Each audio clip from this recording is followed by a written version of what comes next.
is a massive presentation. It had been a frustrating homestand for the Nationals.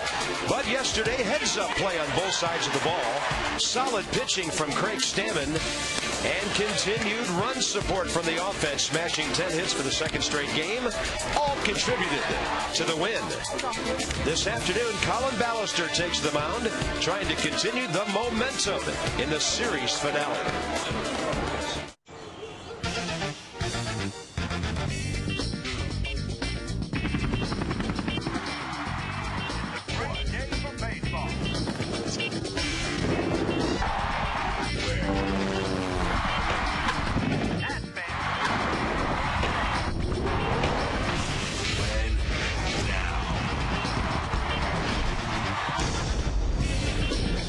It is getaway day, and when you come to the ballpark on a Monday in August, who knows? Maybe the Hammer will stop by for a visit. It's the Brewers and the Nats. Washington going for a 4-game sweep, and the Brewers are trying to go home with some momentum as they play Cincinnati. The Nats will be hunting Cubby Bears tomorrow in Chicago. Bob Carpenter, Rob Dibble. Let's talk about yesterday, because it's worthwhile to go back and see how the entire ball club seemed to contribute in one way or another to a nice Sunday win. Yeah, it was more of a team effort, and the night before they pounded out a lot of runs, didn't get the pitching support that they needed, but last night or yesterday they got Craig Stammen a lot of runs early, and he made it hold up. Kept his game plan, kept throwing breaking balls down low, kept the fastballs in on their hands, and jammed them. There was a lot of different trickery out there yesterday, and it was executed perfectly. There you saw the great suicide squeeze by Nyjer Morgan. Then you see some long balls leaving the building, and there was Dunn. There was Zimmerman going the other way on a lefty breaking ball. So everybody had a little piece in that win yesterday.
into the center field plaza. Not very muggy today.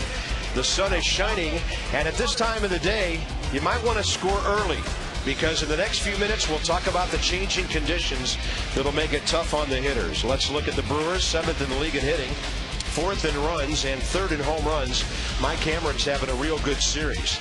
Mike has struck out 118 times this year, but he's got his batting average up to 260. 6 for 13, a homer, and 3 RBIs in this series, and he's also scored 4 runs. He's been a good presence for them, whether in the number 2 spot or the number 6 hole. Colin Ballister has to go way, way beyond the 4 outs he got against the Colorado Rockies last Wednesday night. And Rob, after an outing like that, how do you get your control under control? Well, obviously there was something wrong. He threw 51 pitches, only got 4 outs. He walked a lot of guys. You got to stay focused. This is the PNC Bank scanning report. Only 3 times in his 21 career big league starts he's had more than 3 walks in a game, and he's got to break that ball down. Get the breaking ball down, keep the fastball and sinker down, get on top, and that means mechanically make some adjustments. Felipe Lopez, 7 for 15 in this series with 5 RBIs and a couple of runs. He was 1 for 4 yesterday, but he's been hitting a lot of line drives. That is not a get-over fastball, or else he would have been swinging. Ball game underway at 4:36. Mostly clear skies and 85 degrees.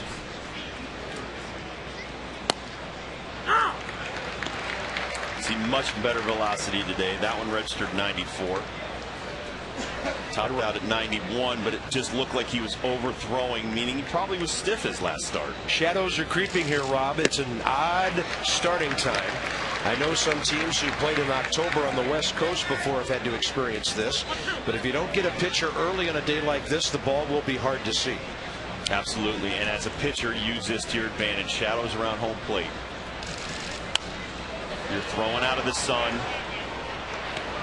And this is a guy that they need to shut down today. Keep him off the base paths. Felipe is on fire, and his batting average up to 314. That's 7th in the league, and he's hitting 349 for Milwaukee. But he'll swing at a pitch up there or way outside if you get ahead of him, and Colin Ballister blows him away. Catch this, sucker. This is just 94 up, chest high. Not going to get that one.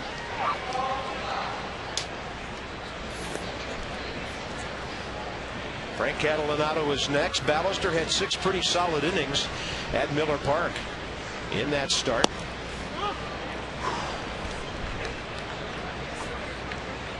In 6 innings, just a couple of runs on 5 hits. He was under control, didn't walk anybody. 93 pitches to get through those 6 innings. Breeze blowing in from left field today. We can feel it coming right into the booth here at our elevated position. It is coming right down Half Street into the ballpark. And with the humidity not as bad as it has been the last couple of days, it'll take a little more to get the ball out of the park today. That ball stroked left side. Guzman plants and fires on target. And he gets Catalinato, who runs pretty well at this stage of his career. Well played by Guzman, and Ryan Braun will bat with 2 outs and the bases empty. Wow, this is just sweet defense right here. He goes to his right, backhands it. It's a shot. Catalinato's got good speed, so he's got to come right up and throw a strike, and he does. Nice form. And it was Guzman throwing to first base yesterday that resulted in Ryan Braun being ejected. The umpire that threw him out is standing about 5 feet behind him right now. Mike Muchlinski, rookie umpire, who got out the trigger in a hurry yesterday and threw Braun out. In this series, Ryan, 4 hits, 13 at bats, couple of RBIs. He's up there in lots of categories. 8th in average, 9th in homers, 4th in runs batted in, and the 3rd most hits in the league, which is a big time stat for anybody who hits with power. A lot of these guys strike out a lot, but Braun, 84 Ks on the year. And there's Mike Muchlinski. Laz Diaz at first base, Mike Riley the crew chief at second, and Chuck Merriweather at third. Fastball off the plate inside, 2-1. Now I like that. He's got good velocity and he's working inside on Braun. Don't let him get extension. to throw a breaking ball, put it down low in the dirt, try to get it to the outside, so he has to go to right field with it. Crowd still coming in. And a 2-1 pitch. An unusual starting time on an unusual day, a Monday at 4:35. It'll be interesting to see how many people end up in the ballpark. We do know the Nats have 8 guys facing the hitter right now. Harris, Morgan, Willingham across the outfield. Gonzalez gets the start up the middle with Guzman today. Zimmerman done at the corners, and a pretty hot swinging Will Nieves behind the plate. Here's a 2-2. That breaking ball had some serious snap on it right there. There is a ball game underway. In fact, it's over early today at Citi Field. The Phillies beat the Mets again 6-2. There's Prince. So the Phillies have a 7-game lead over Atlanta, 8 over Florida now in the National League East. 2-2. Swing and a miss on what was a hard sinking fastball in. Ballister, a big time contrast to Wednesday night.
For third in the league in hitting at 266 with Houston, and with Florida 6th in runs and 8th in home runs. Nyjer Morgan in this series 4 for 13. Doesn't seem like a lot of hits, but he's driven in 2.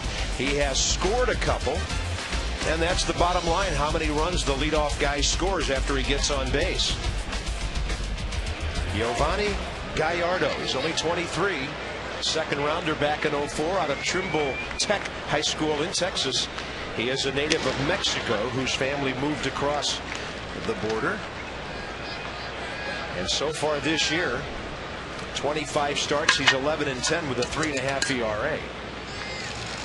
You would think with his talent and a decent ERA, his record would be a lot better than 11-10.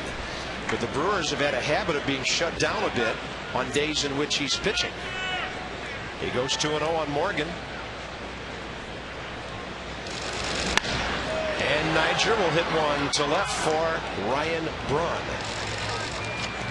Well, let's break down Giovanni Gallardo a little deeper. PNC Bank scouting report. He is the staff ace, obviously, with his stuff. He's 11-10 with a 3.5 ERA. Getaway guy, right guy to be pitching on getaway day. Likes to work fast. Will get right back up there, grab the ball, and throw strikes. Roughed up, despite his talent, gotten beat up 5 times. Earned runs 4 times this season. He's given up more than 5 earned runs in a start. So this guy, he can be had if he's having a bad day. Guzman in the series, 3 for 9, 3 runs, a home run. And it looks like Chris Johns on the way back to swinging the bat well. He's given up 18 home runs, 171 strikeouts, and 160 innings. Great curveball, by the way. Right now, at the top of the shadow cast by the third base roof light standards is halfway between the mound and home plate. It's going to be tricky here for a while. And another pop-up. Left side over is Escobar, the shortstop. The Brewers are 9th in the league defensively. They've had a couple of glitches in this series. They're giving the young shortstop Escobar quite a bit of playing time these days. Ryan Braun, Mike Cameron, Frank Catalanato pretty solid in the outfield. Felipe Lopez, 14 errors on the year, up the middle with Escobar. Casey McGee back at third today. The Prince at first, and Jason Kendall. Very consistent, very good catcher. He's behind the plate, and here's Ryan Zimmerman.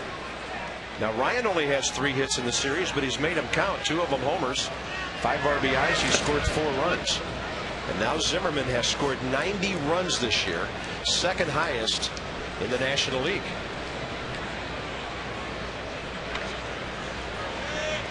Ryan Howard hit 2 home runs in that Philly win today. He has 34 now.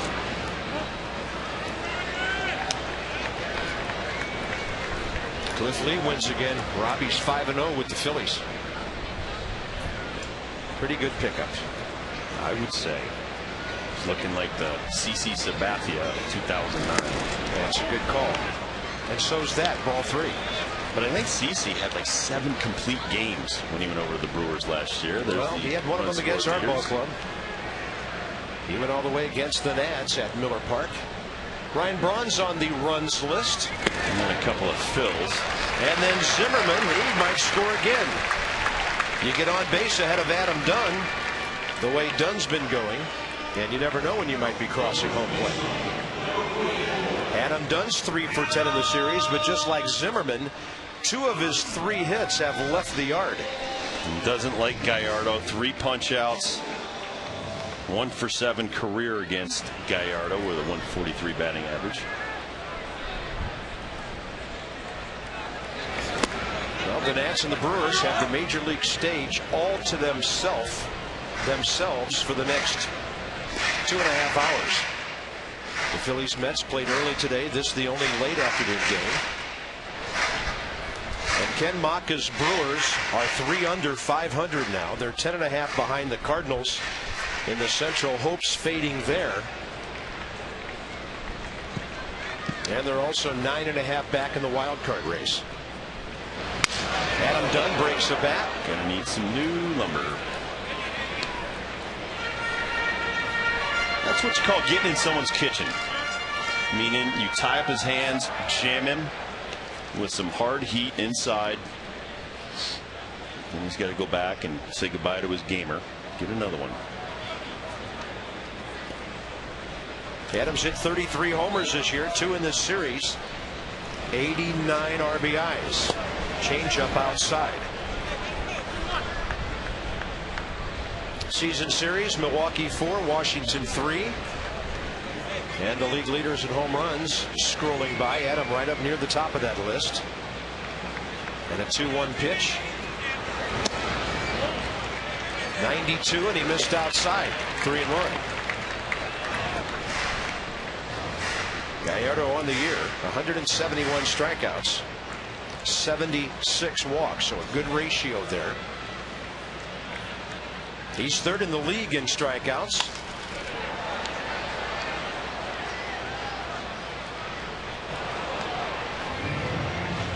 And his opponent's batting average, it's down there as well. Wow, and you can really tell what kind of stuff Gallardo possesses. I've told you this many times. Hits versus innings pitched. 125 hits this year against him in 160 innings. 4th best in the league, only .214 the league hitting against him. Zimmerman runs on the 3-2 pitch, and it's 2 consecutive walks. So a good power pitcher goes to nibbling here with 2 outs.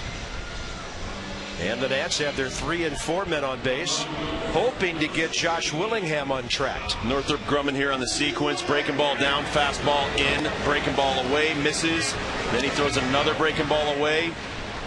Going to throw a fastball 93 because he had to 93, 3-1, and then that's it. He walks him.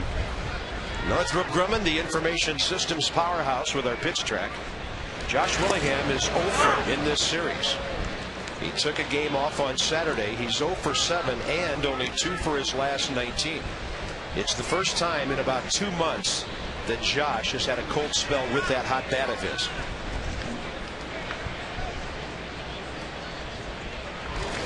They've been pounding him inside and throwing sinkers this entire series. These are two huge breaking balls on the inner half, as you like to call them, front door breaking balls. Bottom line is they're worried about him getting extended, and I doubt he'll try to throw him a fastball in the inner half. Willingham had a good look at a breaking ball. Well, we still remember Josh's game against the Brewers 3 weeks ago. That was actually 4 weeks ago today. 13th player that hit 2 in a game. Franchise record tied with the 8 RBIs, 10 total bases. He also had a double in that game. And here we are a month later, and Josh trying to just get a base hit if he can. He's going to be called out on strikes. No contact from the last 3 hitters. 2 walks and a K. And in the bottom of the first, on a shadow-filled Monday afternoon, the Nats strand 2 runners.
Colin also told me that he was encouraged by that bullpen session. He said he felt if he could take that into today's game, he'd be fine. And Bob, so far so good. It is early though. Plenty early, but a good day on which to pitch.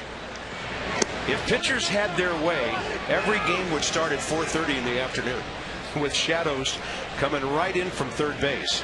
2 strikeouts, a 14-pitch, 10-strike first inning. But he's gone 2-0 on the dangerous Prince Fielder. Ball 3.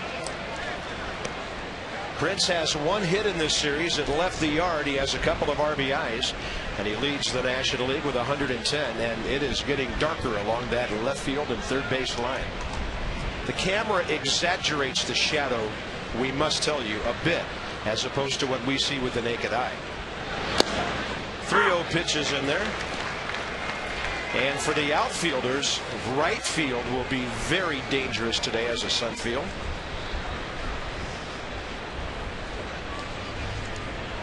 Josh Willingham is out there today, and here's a 3-1. He walked him on 5 pitches. Prince Fielder has been walked a bunch of times in this series. That's the 5th time. Well, so the Nats have pretty much pitched around him, Rob. Yeah, and that's not a bad thing. It's like pitching around Dunn in our lineup. They both have the same amount of home runs. Prince is a lot more patient, doesn't strike out particularly as much. But getting back to Ballister, you know, bullpens are fine. but when you go out in the game, you got to go out there and execute. You can't be thinking about what you were working on. You can't think about what Steve McCatty was telling you. A side session is totally different than going out there and facing hitters. Your job is to go through the lineup 2-3 times. And that ball is hit hard to left by Casey McGee. The wind's going to hold it up, and Willie Harris makes the catch. In the first 3 games of this series, that ball is 10 rows up and out of here. But it's a different kind of day. It's not hot and muggy. The air's not going to hold the ball up, and the breeze sure helped out there. Well, he gave up 6 home runs in 9 innings before his last start in Arizona versus Arizona and Cincinnati, and that ball on a different time of day is out of here. So I'm sure Will Nieves is saying, listen, just because you walk a guy, don't start overthrowing, getting stuff up. This is a very good fastball and a very good mistake hitting team. When the ball is up, they will crush. Mike Cameron certainly fits that description. And Mike's had a good series, 6 for 13 with a homer and 3 RBIs. I think Casey McGee, Rob, from our replay, he thought that ball was out of here, and so did I. So did I. When it first left the bat, it looked like it was getting out of here, but the wind is blowing in left to right, so the wind's blowing in a little bit today. Breaking ball locked him up, and a good block by Will Nieves. The count's 0-2.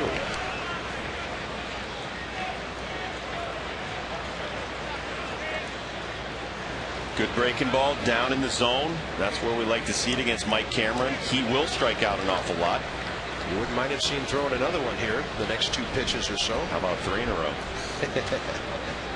There it is. There it is. He went. Oh, come on. Laz Diaz says no.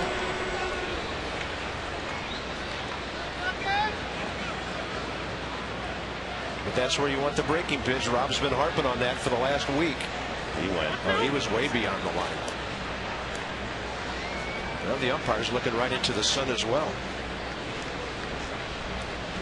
And the 1-2 now with Fielder at first. Fastball up. He didn't bite on that like Lopez did. Jason Kendall in the 7-hole today. And then they have the pitcher batting 8th. Second time Ken Mock has done that in this series. We'll talk about that when it rolls around. And a 2-2 coming. Nice. He overmatched him away, and strikeout number 3 for Colin Ballister. I think this had as much to do with the shade as the velocity and where he put it. Watch how he swings late. It's by him. Yeah. And Mike Cameron's a good fastball hitter. Yes, he is. But that was great location, out away. All right, well, you just brought up something that piqued my interest. The shadows are now a major factor because the hitters are in the complete shadow, and Nyjer Morgan's going to run that ball down. When we come back, I'm going to ask Rob if you change your pitching approach just a little in these conditions as the day moves on.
Let's have a look at some game notes. Ryan Zimmerman He is wearing out Milwaukee pitching. He may want to see if the Nats can get into the Central. Giovanni Gallardo is not the road warrior the Brewers had hoped, and that's why his record's 11-10 and not better. And the Nats are right on the verge of tying and then surpassing their home run total.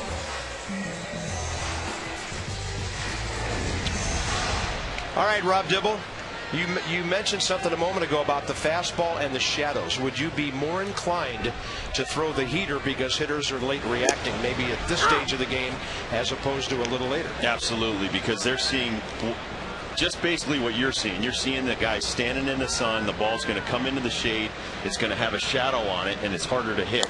So if you take something off of it, you're giving the guy a chance. I used to throw a lot, and my best road ERA was in Chicago at Wrigley about this time in the afternoon when the shadows come. And they turn on some of the lights to help out a little bit. Can you turn them on in the bottom of the inning and turn them back off in the top? I don't think so.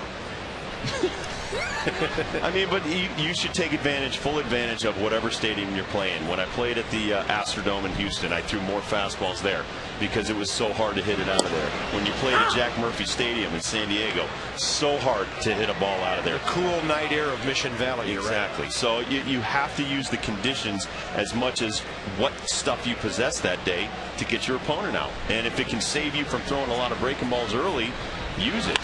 Willie Harris will line one to left center. Willie's going to dig, and here he comes. He'll make it easily because Mike Cameron had a hard time picking up the ball. They'll give Willie a double all the way because he was going to be the challenger there. And he's at second base with nobody out. That's a good feeling for a guy who was 7 for his last 55. And Rob, he's just like Ronnie Belliard. He just needs at bats. Yeah, he needs rep. Every major leaguer needs that. You need to get out there and face live pitching. Sees a fastball up and away. He knows he's just got to tap that 93. And he smacks it into center field. Willie Harris, 14 double of the year. He also has 3 triples and 5 homers. And this is a perfect spot for Alberto Gonzalez to try to push the ball to right field. Well, and you just saw, I think, the effects of the shadow and the sun. He was way behind that 92-mile-an-hour fastball. As long as he can make contact, being behind is not a problem here. You've got to go to the right side. He's got a job to do. Ooh, that was a mistake by the Brewers. Escobar went to the bag on a daylight play, and the pitcher went home. A ground ball to the shortstop position would have been a base hit. But it's 0-2, and Mr. Gonzalez has his work cut out for him now. Alberto showing some signs of life with the bat. He's 4 for 13 over his last 5 games.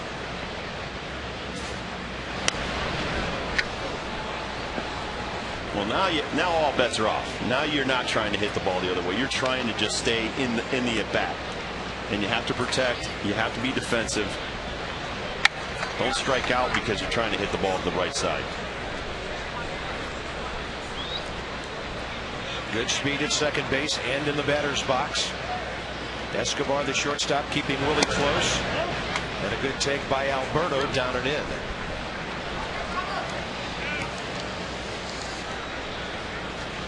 Giants at Colorado tonight, the only other game in the National League on this abbreviated Monday. And that's been a heck of a series over the weekend in Coors Field. That's a strikeout. And Gonzalez is going to first base. Willie Harris goes to third. The Nats get a big break. That's certainly better than a ground ball. Now you've got 2 runners who've advanced. It'll be a strikeout and a wild pitch. Sometimes strikeouts help you out too. Great breaking ball right there. He swings, misses it. Heads up and being alert right here helps. Sees it get by Kendall, takes off. His speed gets him to first easily, and it works just as good as a bunt or hitting it to the right side. All right, here's another right field shooter, Will Nieves. Will, in his last 5 starts, is 7 for 17. That's an inner half strike, not really where Will likes the ball. Now the Brewers play even with the bags at the corners. Fielder holding Gonzalez, and McGee in the second to third base line. Escobar Lopez up the middle. They'll go for a double play. They don't mind conceding the run.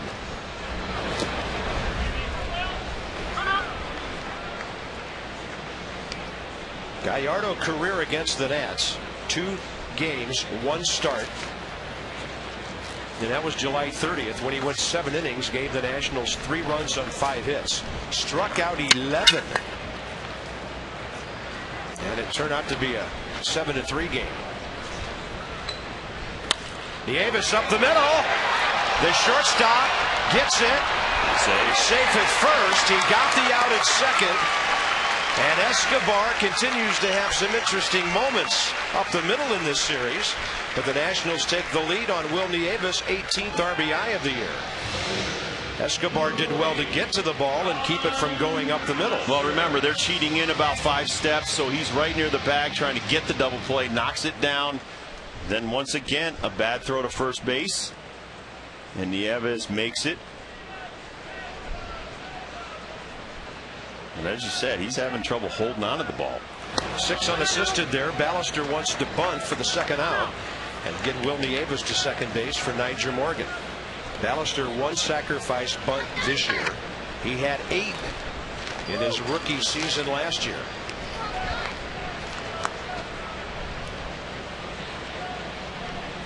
Now the Brewers are 13-12 when Gallardo's out there. But as you said, he needs to do better on the road. Just not today. We wish him all the traveling success in the world. Once you leave here. After they go home. There you go. Look at that. Yikes. ×2 the ERA.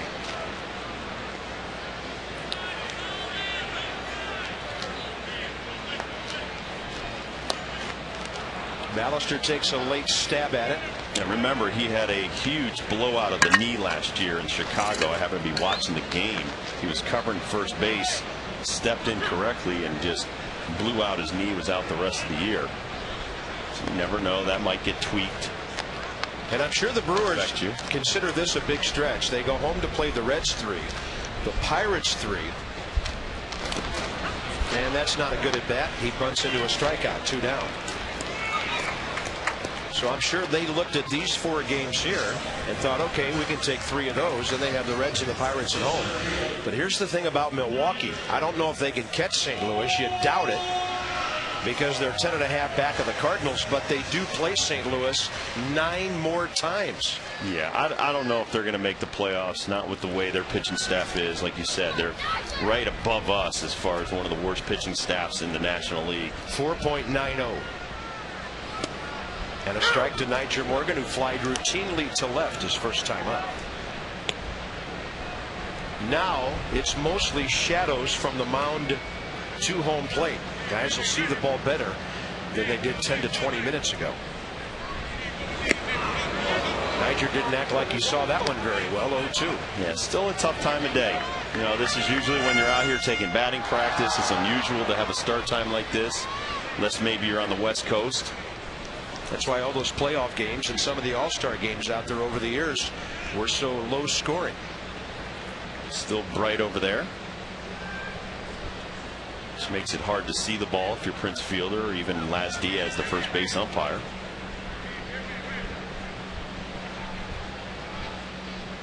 Wil Nieves runs well as a catcher. Medium lead, but it's 0-2 to Morgan. There he goes. Runner going, pitch low and away, and Wil Nieves will have a stolen base. That'll be his first of the year. And the Nationals check in with their 60th steal of the season. Well, right here the ball's going to be in the dirt. Great ball to run on. Breaking ball, slower. Kendall gets up. He knows he's having trouble with the transfer. Wil Nieves never looks back. Nice job, Will. Well, and the other thing, it's a perfect situation.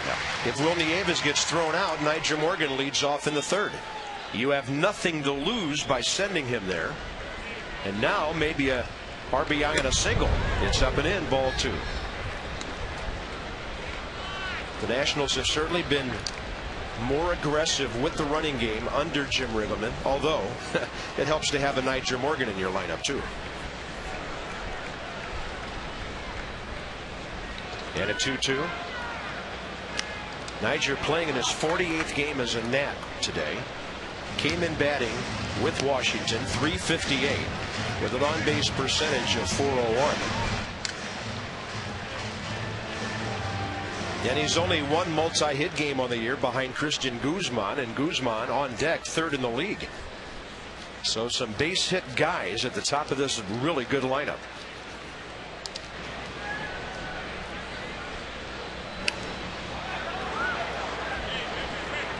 The other thing we've noticed about Nyjer Morgan, when you get into 2 strikes, he does change his approach. He just tries to bump the ball around until he can get something to work with. But he's not a wild swinger as a rule who will strike out. He'll make his guy work to get him out.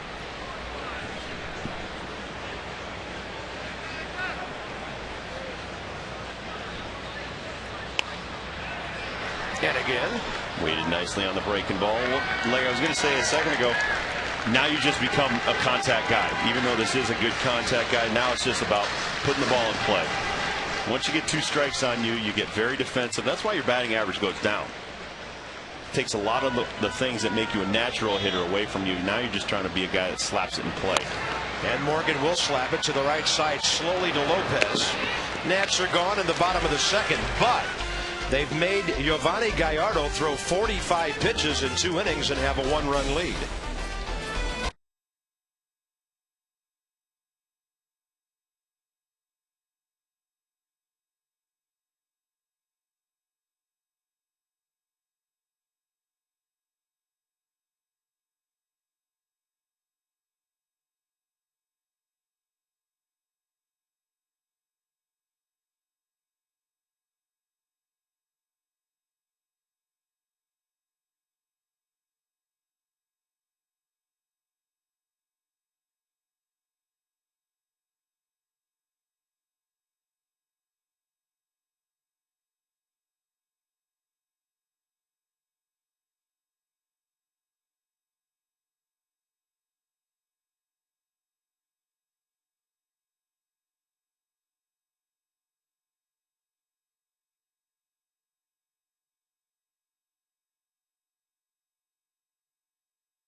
Guzman, great backhand play, throws out to Speedy Lopez, and then right there, just a nice play by Willie Harris, helps him out, and then he punches out Mike Cameron on the heat. So everything's going his way so far, throwing strikes, letting his defense help him out, keep the walks to a minimum. Now here's where the pitcher batting 8th is interesting, because that makes him the leadoff man here in the 3rd. Ken Macha does this because Escobar, who hits 9th, has good speed, and Ken Macha borrows a page out of Tony La Russa's book that started about 10 years ago, when he used to bat pitchers 8th for an extra on-base guy ahead of Mark McGwire. Well, this is where it totally works against you. And if you're the pitcher, you want to be aggressive, go out, get the first out. Yesterday, Craig Stammen hung a breaking ball to Manny Parra, and he hit it over the right fielder's head his first time up. And that ball is laced on a fastball, but sometimes if you challenge them, they hit it right at somebody. And Gallardo's a good hitter. He has 9 hits, 2 home runs, and 8 RBIs this year. He's a .208 career hitter with 4 career home runs, so he can swing that bat. And here's Escobar. And by the way, for those of you just getting home who maybe didn't have a chance to check, the Dow was up 3.32 today. We give you financial information on these day games. It was up about 70 this morning, but 3.32, finishing at 9509.28. For all you financial wizards out there trying to fight this economy. Escobar 9 for 28 in 10 games as a Brewer.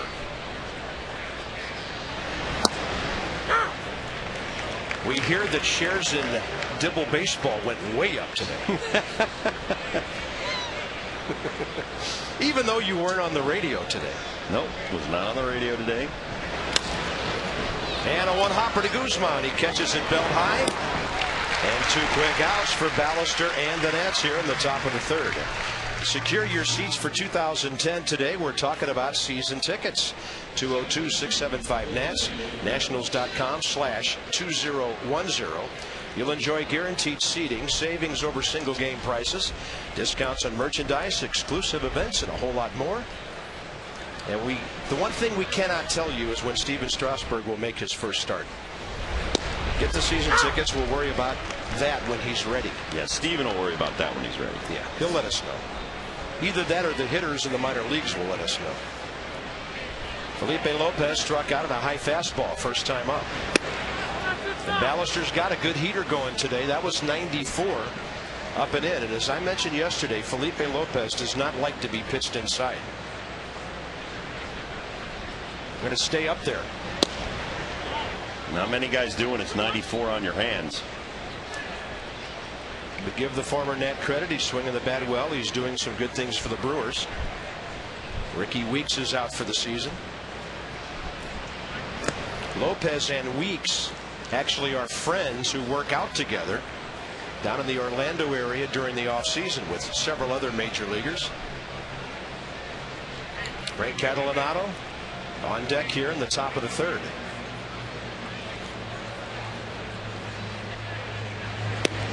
Ballister walks him. Well, and one of the things he was talking about with Debbie mechanically is falling forward towards the catcher, throwing through him. That's more about finishing your pitches, and that's something Ray Knight talked about before the game on Nats Extra about he wasn't finishing off his pitches. Everything was up. His pitches were up. I told you the last 2 games coming into that last game where he only retired 4 men on 51 pitches. He had given up 6 home runs. Ballister gave up 12 in 80 innings in 15 starts in his major league debut last year when he had a 5.5 ERA and went 3-7.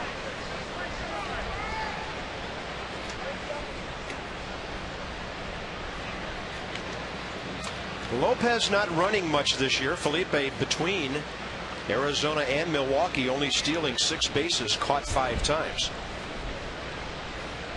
And I know they want Ballister to throw downhill because he's such a tall kid, and he's more of a drop and drive kind of pitcher like a Tom Seaver. And you can use both sets of examples that they're trying to make for you as far as mechanics and use them to your advantage. Occasionally you can go back to that drop and drive if you want to throw some power pitches up and walk the ladder on hitters. Lopez stole 24 bases for the Nats 2 years ago. There you see one of those drop and drive fastballs going uphill. 23 stolen bases for Cincinnati in 06 before he even came over here, and stole 21. So Lopez stole 44 bases as recently as 3 years ago, but his running game pretty much shut down these days. And a 1-1 pitch, a little tapper, strike 2.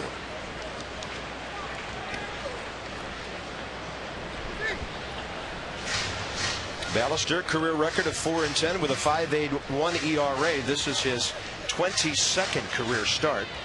And he's faced the Brewers 2 previous times, both in Milwaukee, one time last year, and then recently 2 starts, 1-1 with a 4.09 earned run average against Milwaukee, a good hitting ball club. Catalanato 2 for 8 in the series, and a count of 1-2 here. Target away. Pitch out, and he almost threw it away.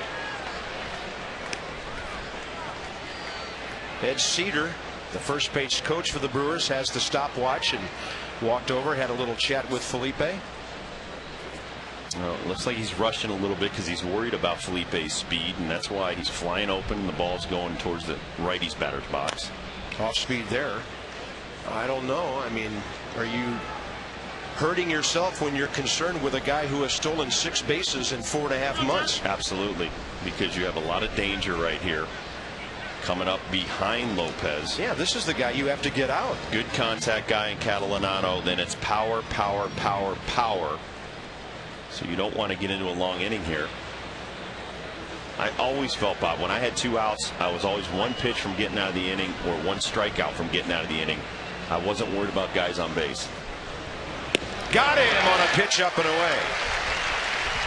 That's unusual for Catalanado, who makes contact most of the time. Ballister 4 strikeouts in 3 innings, and that one came at a big moment for the Nats.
At Southwest.com.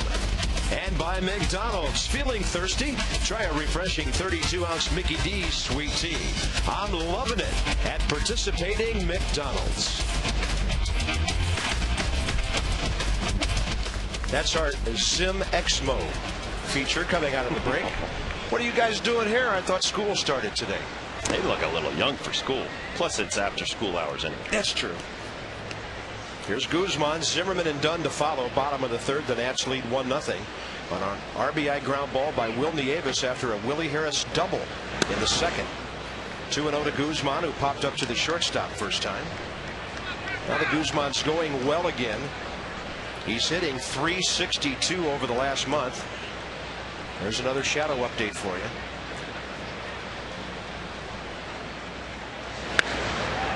And a little flare. Look at that thing fall in. Go. Guzman's thinking about 2. And he is safe at second base.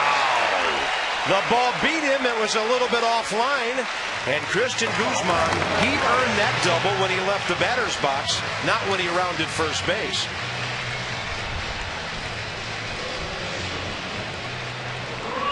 I don't know if Mike Riley was a little premature on the call, but this ball is placed perfectly down the left field line. Braun is going to do a nice job getting to it. Here's the Exmo. Oh, he got there. Yep, he did. Great call by Mike Riley. Great video, guys. The right spikes stopped at the bag before the tag was applied. That was outstanding. It's Jeff and Zach on the Exmo. We met Jeff's mother yesterday. Yeah.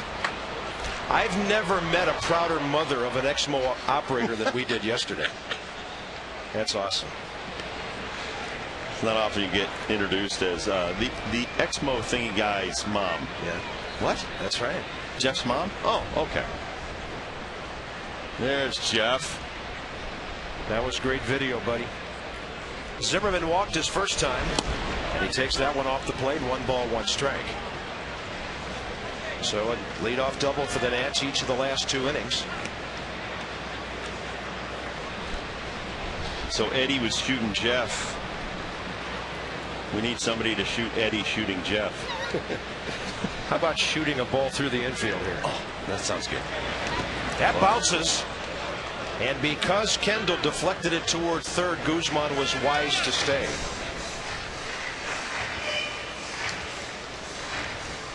Nice stop by Jason Kendall right here. We talk about our catchers. You got to get your body in front of the ball and try and lean forward and keep it in front towards the mound. And that replay from center field was a great indication of how that ball has reverse spin on it when it's a breaking ball hitting the dirt. You slide to your right, but it comes back to your left shoulder. 2-1 to Zim. Way upstairs. Well, they keep trying to come in on Zim because he's a great diving hitter, as you saw yesterday with that home run to right field. So the only way you can combat that is to come in hard on a guy. Zimmerman way past last year's total in walks, 55 already. Of course, he missed 48 games last year, but he only walked 31 times. And I think the big thing about Ryan this year, he's always been very streaky, but this has by far, in his 4 full major league seasons, been his most consistent campaign. And a 3-2 count now with Adam Dunn waiting.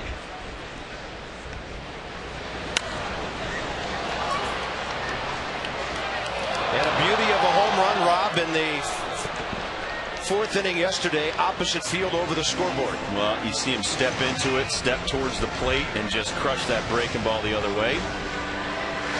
So if the other team checks out that video, they'll say, okay, he's diving, so we got to come inside on him. Those were the 7th and 8th runs the Nats scored yesterday, and it was only the 4th inning, ending up an 8-3 win. I think it was Pittsburgh that drilled Zim in the shoulder. It was. Yeah, he didn't play the next night when the Nats came home from Pittsburgh.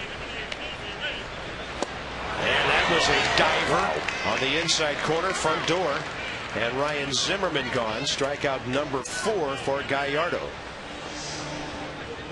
Let's see the Exmo follow this dive bomber, as Bob called it. That's 12-6. Look at the top rotation on it. Gets on top, right elbow to left knee. And now we're going to have a conversation here. First base open, 1 out. They could put the double play in order here. And a couple of weeks ago, teams wouldn't do that because Josh was hot. But Willingham is struggling right now. 2 for his last 20. Let's see if they. No, they're not going to walk him intentionally, but this will be one of those pitch him carefully at bats. If they give up a 2-run homer to Adam Dunn here, that's a major mistake on their part. Or even a base hit. He might see 4 pitches that are nowhere near the strike zone here. And if it's Adam Dunn, he's not going to swing. If you're going to pitch him like this, you might as well walk him because he's one of the most selective hitters in the game. But they may be trying to put some kind of play on to get Guzman.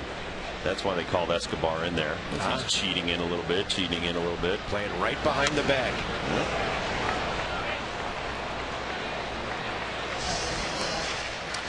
Well, we update this from yesterday. Homers by teammates.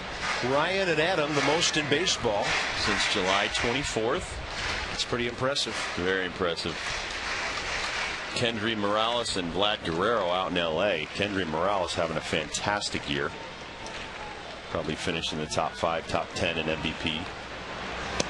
Change up outside, 2-1.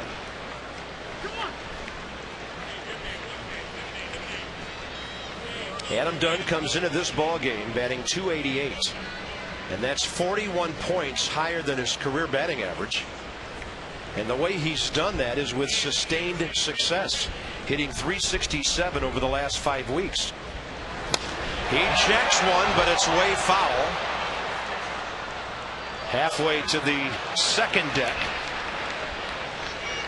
And some guy who took his tie off after leaving work is going to get a souvenir. Dunn out in front of this pitch right there. Look at how far out in front the bat head is. And that's what leads to that foul ball. 2-2 count now.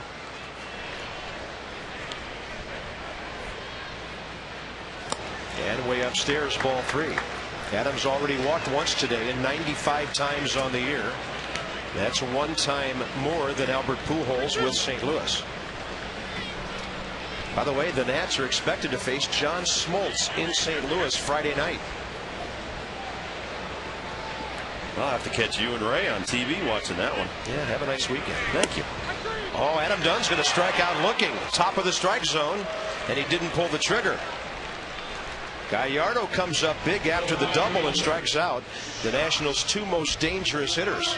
Well, he did have a pattern here. Northrop Grumman will show you fastballs up and out of the zone and then breaking balls. And here he's going to backdoor breaking ball. See that one? A little bit more like a slider because he threw it a little bit under instead of over the top. Northrop Grumman Information Systems now hiring. Visit MEETNGC.com/I-S.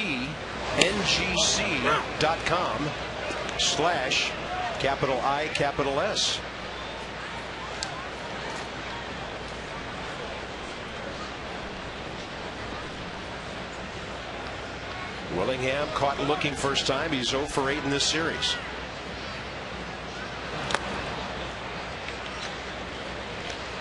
Down and in, down and in. Everything to Willingham in this series. Willie Harris has scored the Nats' only run. He's on deck. Well, and give the evaluators and the scouts a lot of credit. They heavily scout our team just like we scout other teams, and those reports get back to the Brewers, and then they say, listen, this is the pitch that Willingham's having trouble with, and until you make an adjustment to what they're doing to you, they're going to keep doing it. Well, the other thing is they didn't have to go far to scout him. He wore out their pitching staff at Miller Park. All they had to do was turn on the video machine. Well, this is, if you're going to dive a little bit, whoop, think twice about it. I don't like it up by the head, but you see the intention is to keep the hitters honest and not letting them cover the outside part of the plate. Then they follow it with a breaking ball. Hard hit. McGee, and safe at first. Wow. Guzman was crossing right in front of Casey McGee. Willingham got to the bag. Prince Fielder doesn't like the call of Laz Diaz, and the Nats have runners at the corners with 2 outs. Well, this is hustling right out of the box. It hits McGee. He stops it like a goalie. He really can't get much on the throw because he's got no momentum. And I don't know. I might agree with Prince Fielder on this when we see a couple of replays. Might have been a tie. Yeah, it's bang bang. Remember, there's still that sun over there, so you're listening for the pop of the ball and you're looking at the base. That's what they teach umpires. E5, McGee's 11th error of the year, and wow. Willie Harris a chance to give the Nats a 2-0 lead or more.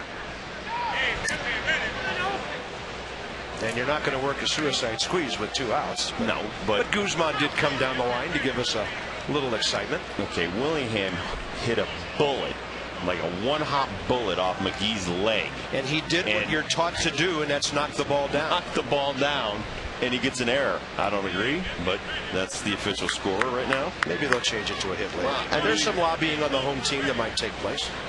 Some are absolute errors where it's a 2-hopper, the guy should make the play and he drops the ball, but when it's hit that hard, it's the pitcher's fault.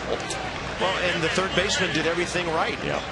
They tell you when you first start playing, knock the ball down, get your body behind it. That's what Casey did. Willingham could have used that hit.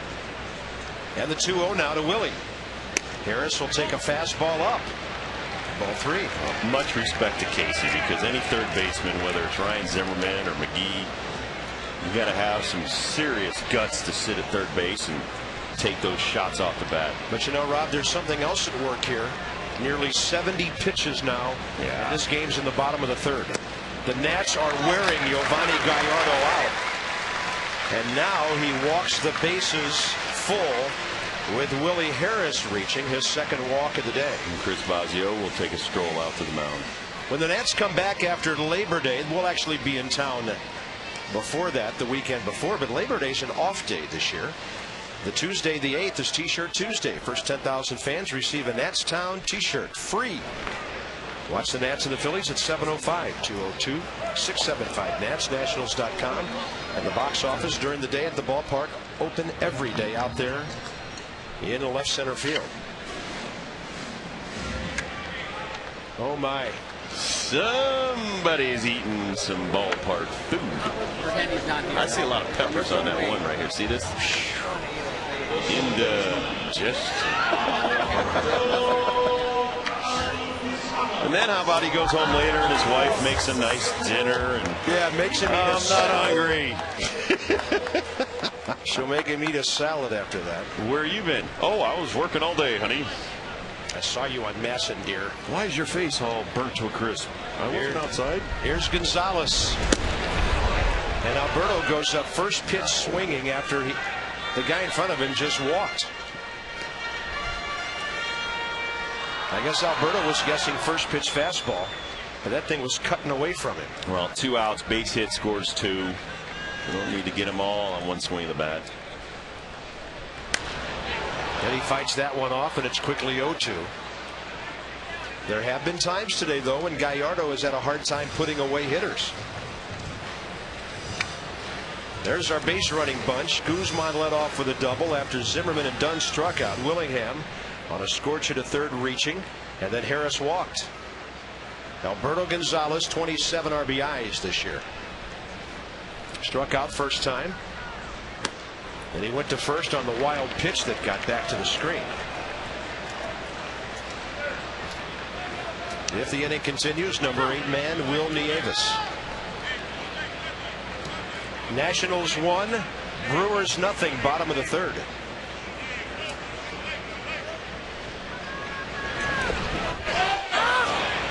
No swing, says Laz Diaz. They were hollering yes, yes from the Milwaukee dugout. This is going to be close.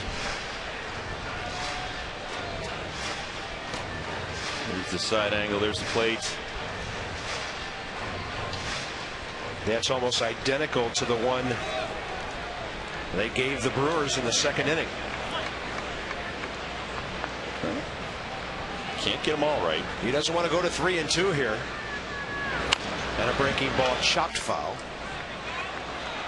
Remember that Laz Diaz is still in the sun. And now there's like 2 sets of shade.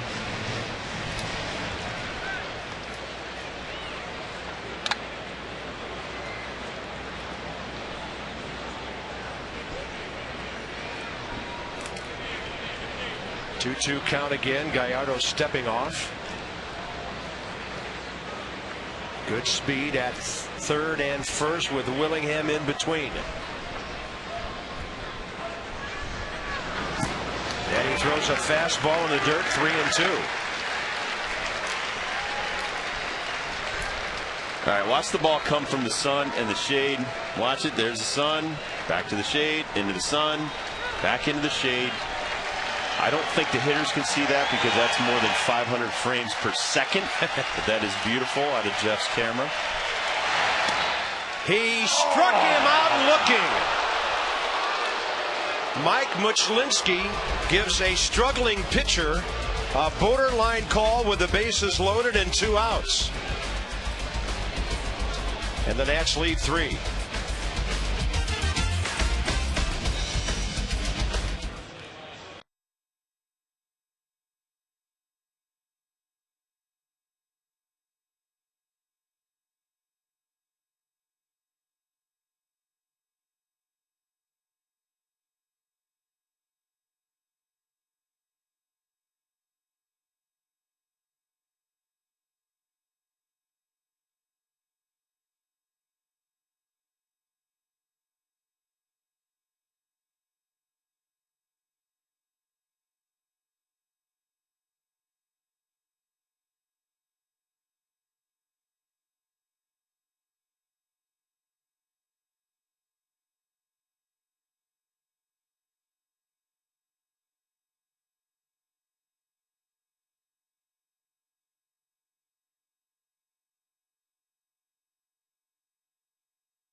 Lots of opportunities here. They've stranded 6 runners already and lead at 1-0. Aflac trivia. Rob Dibble is red hot in the trivia department right now. You've nailed Whitey Ford and Gorman Thomas the last couple of days. 100 strikeouts in 19 consecutive seasons in 1984.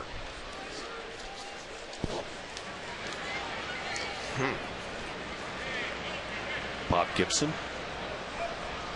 Bob Gibson was retired by then. Okay. That was my first year broadcasting in the major leagues, and I have no idea. Tommy John. 100 strikeouts, not that many, but 19 years, very impressive. Is it Milwaukee related? Guy had to play a long time. Could have been Burt Blyleven. Don Sutton was with the Brewers, but that was 2 years before that when they were in the series. And he had that kind of longevity. Ryan Braun struck out swinging first time up. Oh, that's a good jam jobber right there. Adam Dunn near the bag. 1 out. When did Fergie Jenkins retire? I think that was before '84.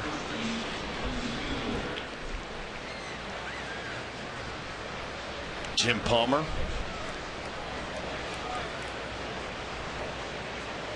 I think he was done too. Oh, I can't wait to see this one. That's going to be good. Rich Fielder rams one to right. That's only his second hit in this series. In 11 official at bats, the Nats have walked him 5 times. Look at those two over there. By the way, that's 177 walks and 199 RBIs visiting at first base. Yep. 66 homers. And he gets a breaking ball right there, and he just, instead of cranking on it, gets some topspin on it. Casey McGee then coming in, and he nearly homered here first time up.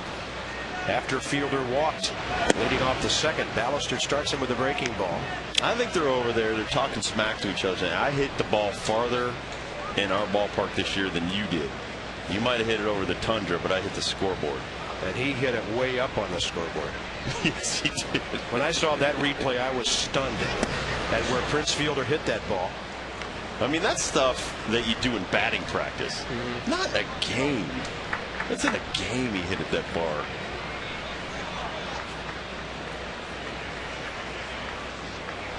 This is dangerous. 2-0.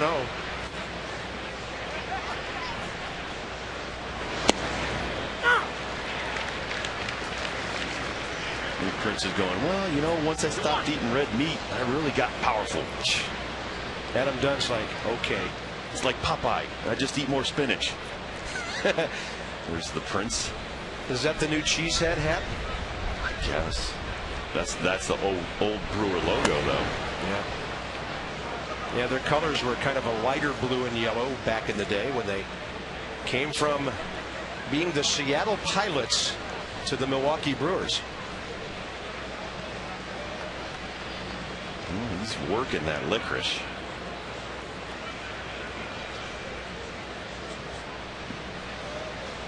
(3-1) and a bouncer left side. It gets through. The Brewers didn't have a hit till this inning. Now they have 2 in a row. Well, it'll bring up Mike Cameron. Second time through the order here. They know he throws a really good breaking ball and a hard fastball, so they seem to be teeing off on the breaking ball in this inning. Just as you see on the Exmo getting by Guzman. I don't think he had a play even if he did catch the ball.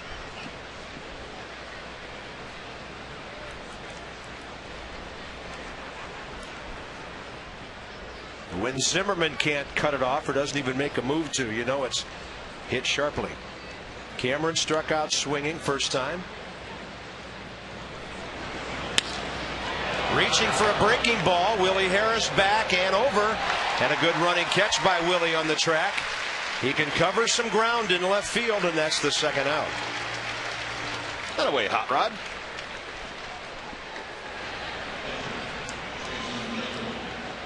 This will be the second great catch of the day for Willie Harris. Mike Cameron gets a breaking ball. It's on top of it just enough to keep it in the ballpark, and you see Willie Harris making a great running catch. It's up to Jason Kendall now with 2 outs. Well, he better get the breaking ball down, because that seems to be what they're teeing off on. That's 3 straight batters that have hit that ball hard. Rob, I think you're onto something, because we talked about this last year with Ballister. You mentioned what a drop and drive pitcher he is. Sometimes he'll take that breaking ball and it's almost as if he's throwing it uphill. Well, I mean, you don't want to consistently drop breaking balls into the hitting zone. You drop them and put them out of the zone in the dirt. Like he did to Cameron back in the 2nd inning. And then he got him on a high fastball. It's one thing to try to get ahead with a breaking ball like he just did. That's perfect. Throw it in the strike zone. Now the rest of this at bat, unless he gets into trouble 3-2 and he needs to snap one off in the zone, that's a different thing. The rest of the time, you're just trying to have this guy hit it on the ground or miss it. That one was up. That one's too good of a pitch. And he's lucky Kendall was so far out ahead. And Jason Kendall's body language when he stepped out a moment ago told me that he's upset with himself for not doing more with a hanger. He's had a good series, 5 out of 10, Kendall, with a couple of RBIs.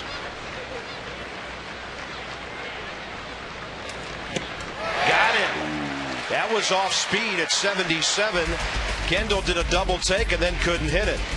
And Colin Ballister might have gotten away with a couple here in the 4th inning. The Brewers strand 2 in a 1-0 game.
Today's Geico President's Race, all 5 of the Milwaukee Brewers racing sausages are here, at least facsimiles thereof. And watch what happens. Oh, those sausages are going to get cooked right here. We didn't like the looks of this. Oh no! Down they go. Down go the sausages. Then Abe turns around to taunt him, and Tom Jefferson wins the race. That was physical. And then they held up a sign at the end that said, "Racing Sausages, we are waiting." They're serving notice to their cousins over in Milwaukee. Oh. You know, they got this thing going with the Pittsburgh Pierogies, too. That's a knock. And Wilmy Avis has something going for the Nats in the bottom of the 4th, the leadoff hit. That is huge when you get that from your number 8 batter and the pitcher coming up. Well, Gallardo serves up a breaking ball first pitch there. Bang! Right through the hole.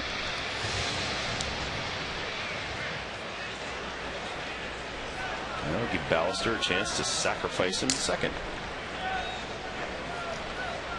He failed to do so first time. And then after he struck out trying to bunt, Nieves stole second base to get the scoring position for Nyjer Morgan, who bounced out. So despite having only 3 hits, the Nats have had men all over the bases. They've had a runner reach on an error. There have been 3 walks.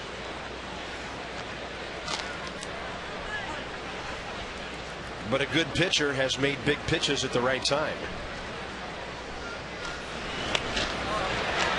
If that ball lands, it's good. Well done by Colin Ballister. 1-4 on the sacrifice.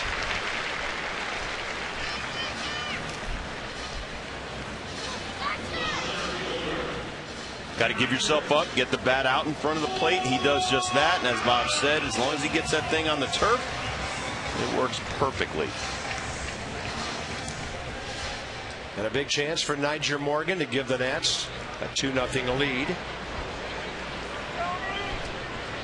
McGee has to play on the grass at third. Prince Fielder's deep at first, and he's way off the line.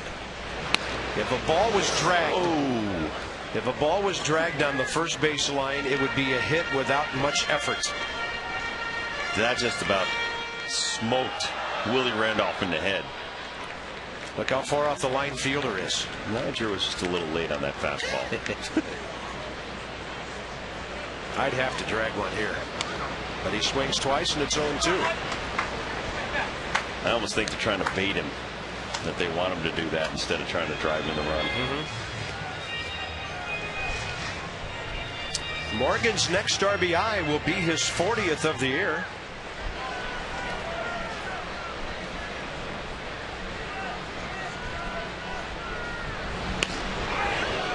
And that one just over the dugout. Nyjer Morgan spent 82 games at AAA Indianapolis for the Pirates last year. So kind of hard to get any kind of read on his RBI total. He only drove in 7 runs at the major league level playing 58 games. And he hit .294. But they had a crowded outfield. Nate McLouth was still there. Well, and Jason Bay and Xavier Nady were still there. They didn't get traded till later. A little chopper up the line. And pretty well played by Jason Kendall. Nieves at third base with 2 down.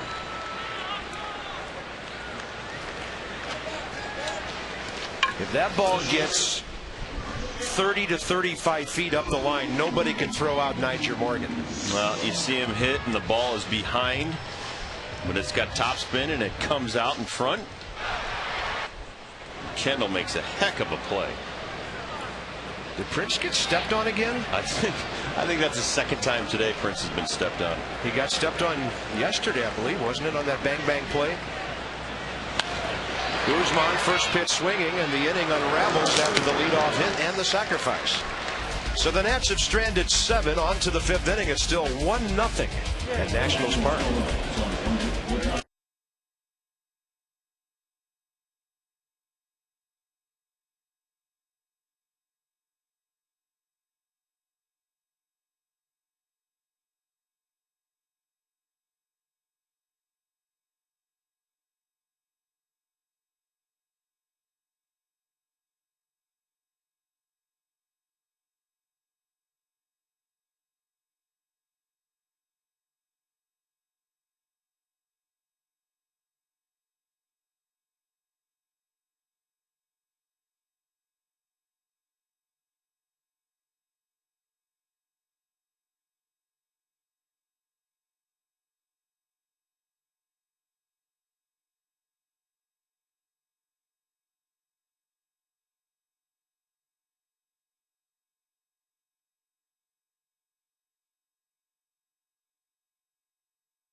Park, where they can get a nice slice of pizza from Papa John's and also enjoy the ball game. That is a great combo.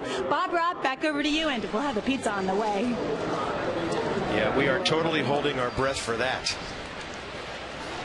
A lot of great stuff here at the ballpark. It was so cool walking around the park on Saturday on our picnic at the park and meeting with our season ticket holders and seeing all the updated stuff and all the food courts and around the concourses. Very nice. Colin Ballister, 5th inning of work. He's down toward the end of his second time through the batting order. Here's the pitcher leading off for the second time today. Gallardo might have the hardest hit Milwaukee ball of the day. He just lasered a line drive out at Nyjer Morgan when he led off the 3rd. So Ballister pitches him like a regulation hitter and drops a good hook on him. 1-2. 1-0 Nats, top of the 5th. The only ball game in progress in Major League Baseball right now. And Gallardo, boy, he is working hard. 12 outs so far this game, 84 pitches. Wow. And Ballister through his 4 innings only 57. So he's got a good pitch per inning average going. Here's a 1-2. Nice. And he gets him with a big hook, strikeout number 6. All right, let's go back to 1984. I'm going to say Jim Palmer. Okay. 100 strikeouts at least in 19 consecutive seasons. It was Don Sutton. Well, it is sort of Milwaukee and Washington related. Don pitched for the Brewers and broadcast for us. So he was still in Milwaukee in '84. He went there for the second half, at least the stretch drive of the '82 season. And if I remember correctly, Don beat Jim Palmer in a very key game late in the season that put Milwaukee in the playoffs. Willingham takes care of that routine fly ball from the bat of Escobar. And the bases are empty with 2 outs for Felipe Lopez. Do I get half credit for that? Yes, you get half credit for that. I can't. You get credit. You brought his name up. I know, but you nailed Whitey Ford and then Corbin Thomas the last 2 days. I mean, nailed them. Strikeout and a walk today for Lopez. Got a good low strike by Ballister.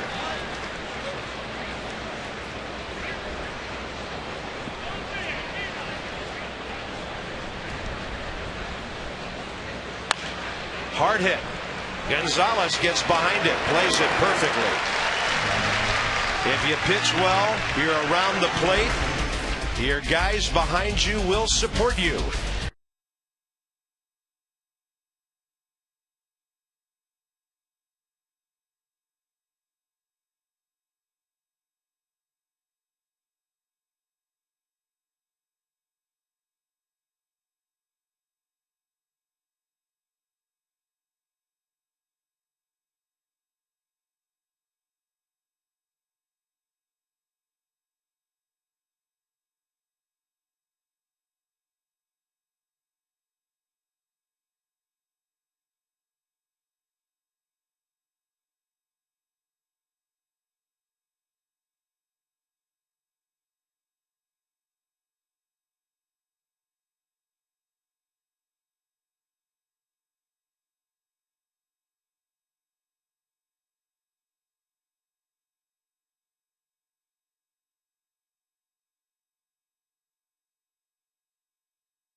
Go to the bottom of the 5th inning. The Nats are leading the Brewers by a count of 1-0. Just a gorgeous day.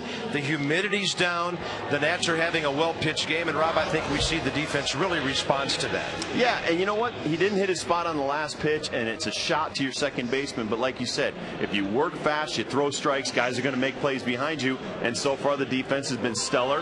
And Ballister is throwing more strikes than he did in his last outing. And that's the key. Sometimes you may get hit and let the ball get hit into play. And that's the bottom line. That's why you have guys behind you. That's why you got a catcher. Let your team get involved. Now hopefully they can put a few more runs up on the board, make it a little bit easier on Colin Ballister. Ryan Zimmerman takes one away. Bottom of the 5th underway. Ryan has walked and struck out.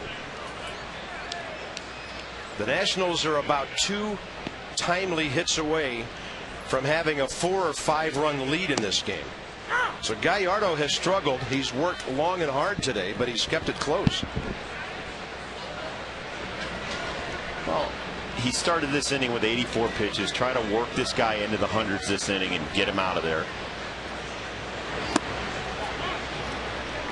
Nationals, one of the most patient teams in baseball. More lumber next.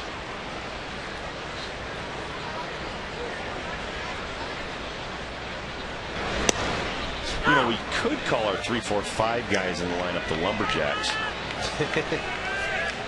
And they do break a lot of bats. Yep. And there's lumber on the top, second top step of the dugout.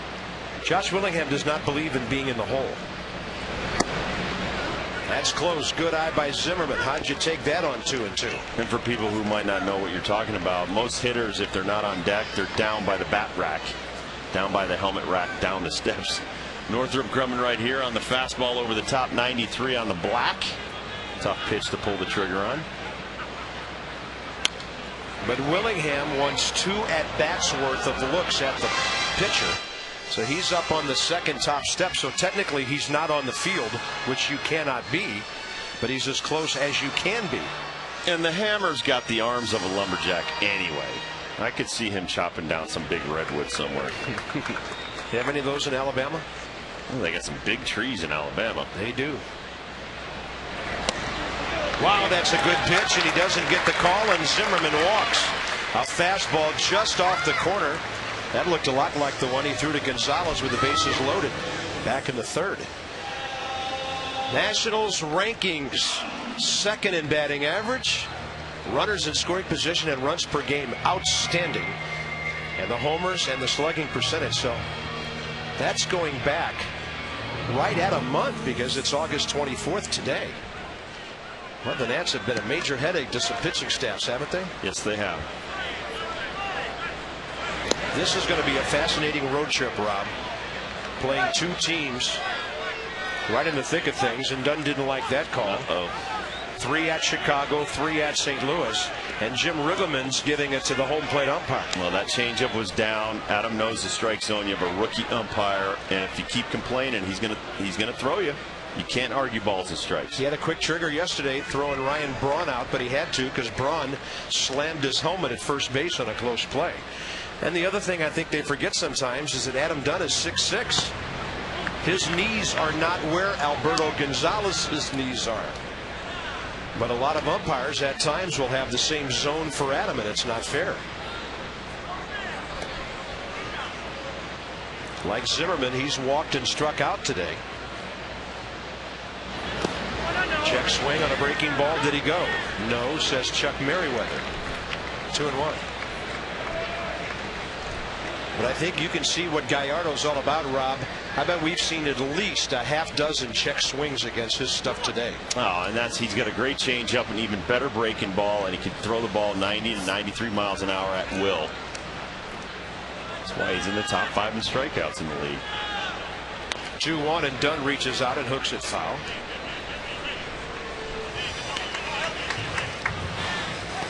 Adam Dunn hit exactly 40 home runs last year and drove in exactly 100.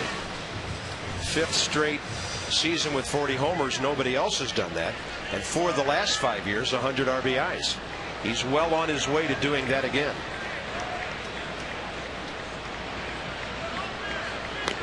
Did you just say nobody's ever done 40 home runs 5 consecutive years?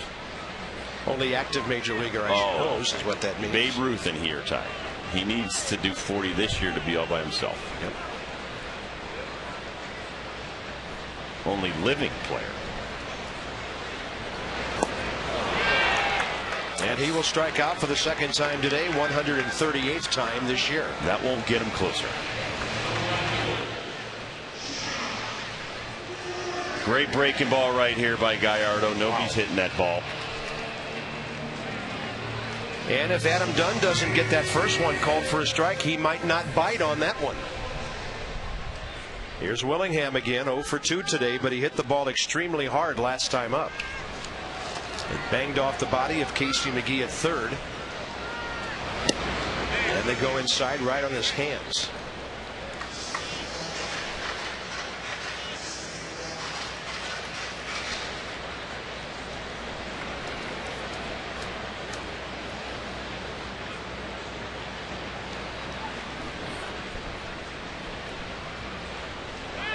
Runner going, swing and a miss. Short throw. Zimmerman steals second base. Ryan Zimmerman, second of the year. And how about the base stealing combination of Nieves and Zimmerman today? 2 for 2. Well, and Kendall right now is talking about where Willingham was. Ken Maka now is going to come out and talk to Muchlinski. Well, you got to get out of the guy's way and let him throw the ball, and he trips over Willingham's leg. And that's what he's talking about. Look, he steps, he falls. Great job on the Exmo. Yeah, the feet collided there, and Kendall going down. No, that's inadvertent contact right there. I mean, Willingham just was completing a swing. I don't think he's really aware that there's a catcher popping up behind him. And Ken Maka is going to stick around for a while.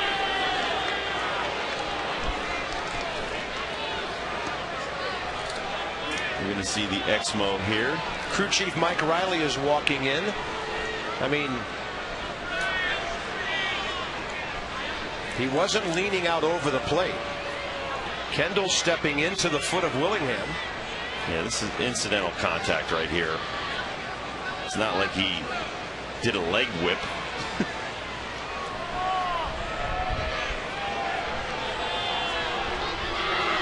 Now Mike Riley has joined the discussion as the crew chief, and you'll see this a lot. A crew chief will come in from whatever position he's occupying on the field to help out a junior member of the crew. I'll say one thing for Mike Muchlinski. He hasn't been intimidated by anybody in this series. It's the first time we've ever seen him at the major league level. He threw Ryan Braun out yesterday when Braun slammed down his helmet after being called out on a bang play at first. Yeah, he doesn't put up with much Linsky. I get it. I knew you would. That was so lame, but I like that. And Ryan Braun's still working that finger. That's okay. That's okay. Trying to stay loose out there. No, this is a nail biter. The Milwaukee infielders and outfielders, for that matter, have spent a lot of time standing around today. He's about to throw his 99th pitch of the game, and it's a 1-1 count with 1 out in the bottom of the 5th inning. The Nats will be facing the Brewer bullpen soon. That's a nasty breaking ball. 1-2.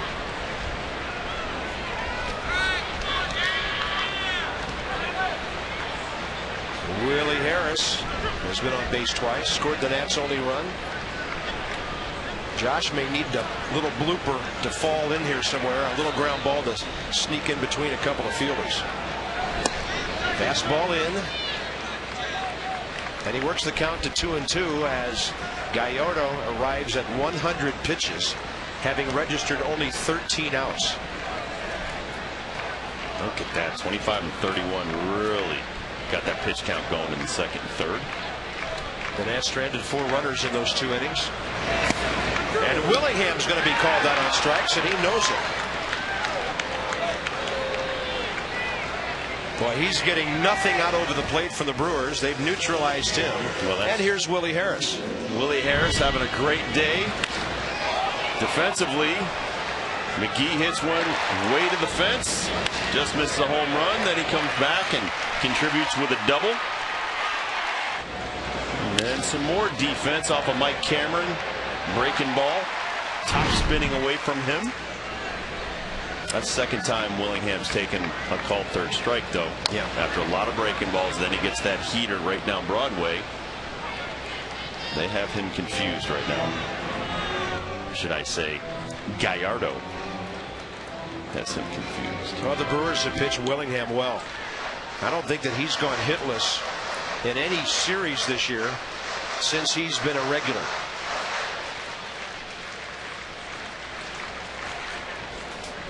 Nats have out-hit the Brewers 3-2, but it's only 1-0. And runners all over the bases throughout this game. The Nationals have put their leadoff man on the last 4 innings. Harris the only one to score after that double in the second. There's your left on base numbers.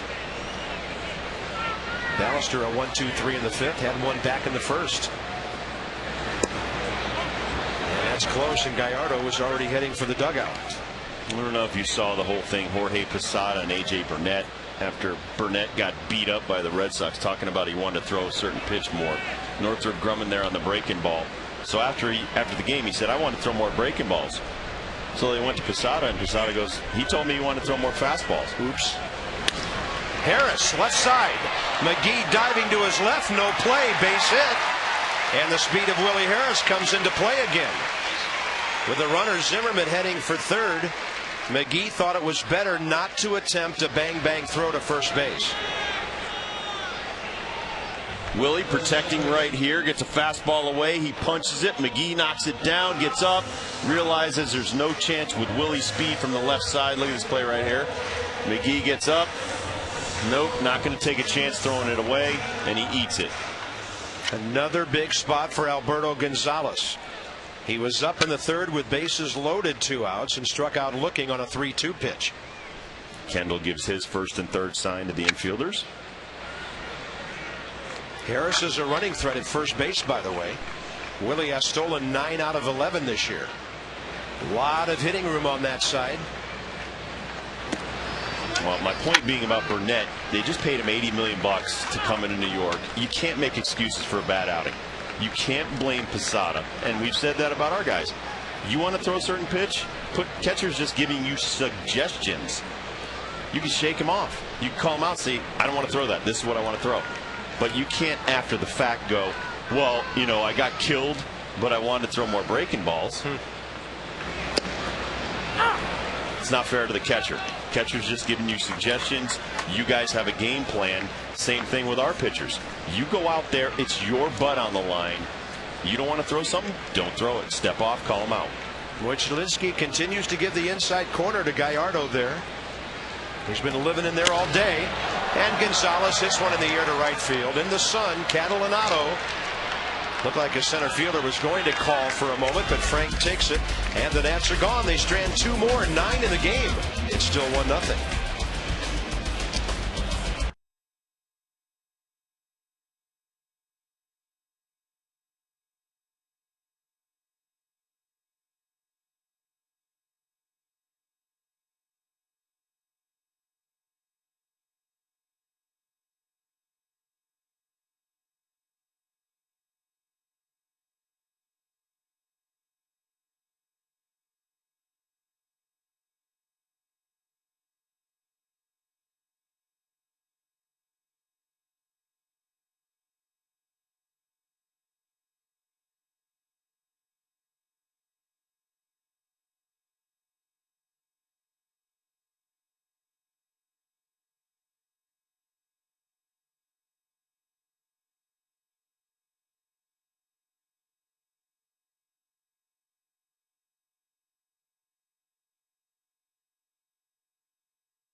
Bring the whole gang out to the ballpark. A couple of Sunday games left, and you can purchase $14 tickets for the upper right field terrace. Our $25 tickets, lower bowl on either side of the ballpark. With each ticket, a hot dog, non-alcoholic drink, and chips. Minimum 2 tickets per purchase. Pre-game signature Sundays, and the kids run the bases after the game. Autographs and running the bases. It's a lot of fun. 888-632-NATS or Nationals.com. Colin Ballister's pitching a good game. Pitching a great game. First single-digit inning on his pitch count in the 5th. And this will be a test with Catalinato, Braun, and Fielder. Career high in strikeouts, 66 pitches through 5 innings. Shutout ball with 2 hits. Atta boy, keep it down. Now your 3rd time through the batting order here. He's had great velocity all day today. His fastball has been good. And his breaking ball, 16, 17 miles an hour slower off of that, really good. Then he throws a breaking ball on 0-2 that gets hit to left center. Catalinato digging for a couple, and that hurts. He had him 0-2 and threw him a hook that the hitter could reach. That could be disastrous with these next 2 guys coming. Well, as you said, 0-2 pitch. He tries to throw a backdoor breaking ball for a strikeout instead of just trying to throw it in the dirt and make him swing at it. We know Catalinato's a very good contact guy.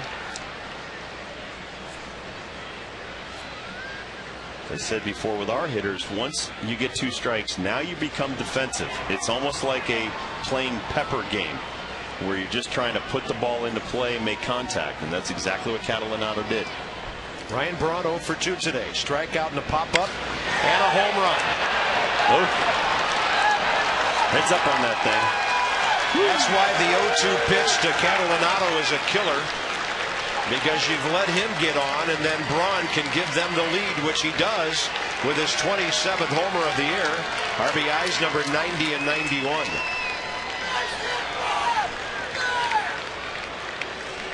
Got to keep your focus. His first homer of this series. It finally comes in the 4th game.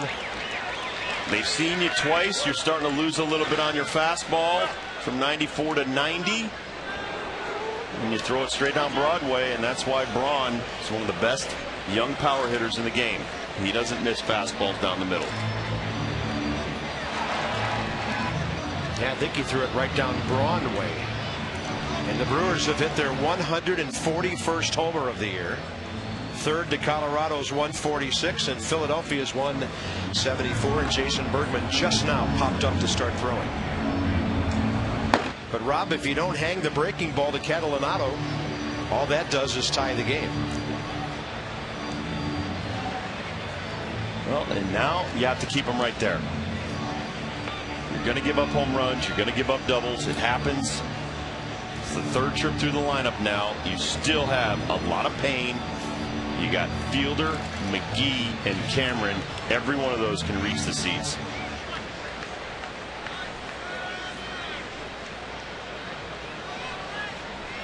Fielder a walk and a base hit today. The shift is on, and he hits it right through shortstop. Nobody's there. Well, mislocation on the pitch. You saw that Will Nieves wanted it chest high. Threw a strike with it. And Ballister, after an economical 5 innings, may not be long for this game.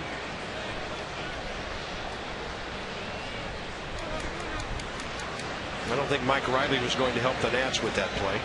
He was the only man around. Here's McGee. Nobody out in the inning. Double, homer, single. And McGee's had 2 good swings today, nearly hitting a home run, then singling to left.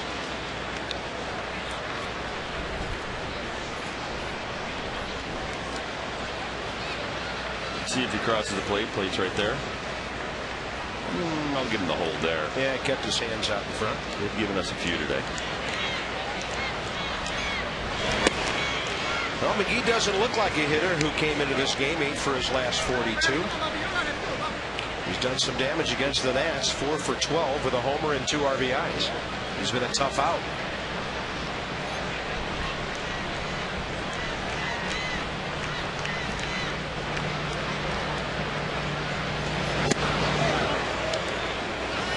AC McGee from Santa Cruz. They got him on waivers from the Cubs at the end of October last year. We've mentioned this before in this series.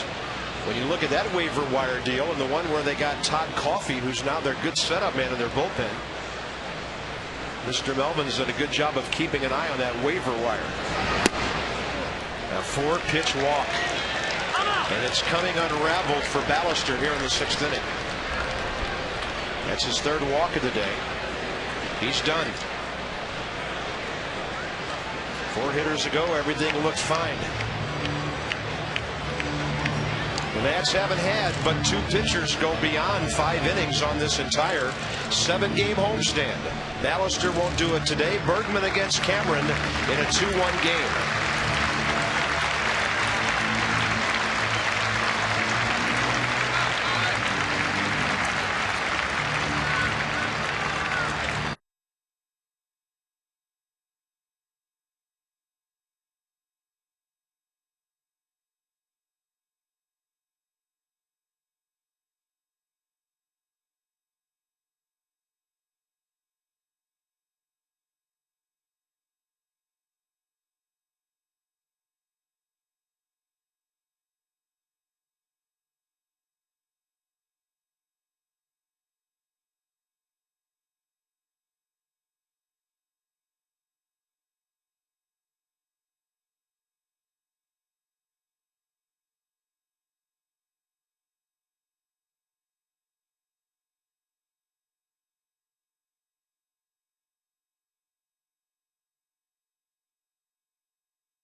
This menu.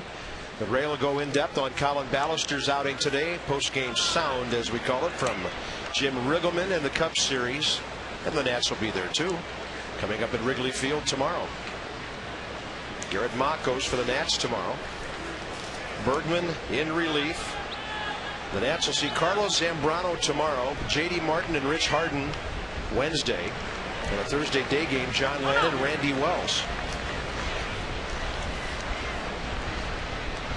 Mike Cameron 0 for 2 today with a strikeout. And a fly ball to left that Willie Harris had to run down. Slider, ball 1.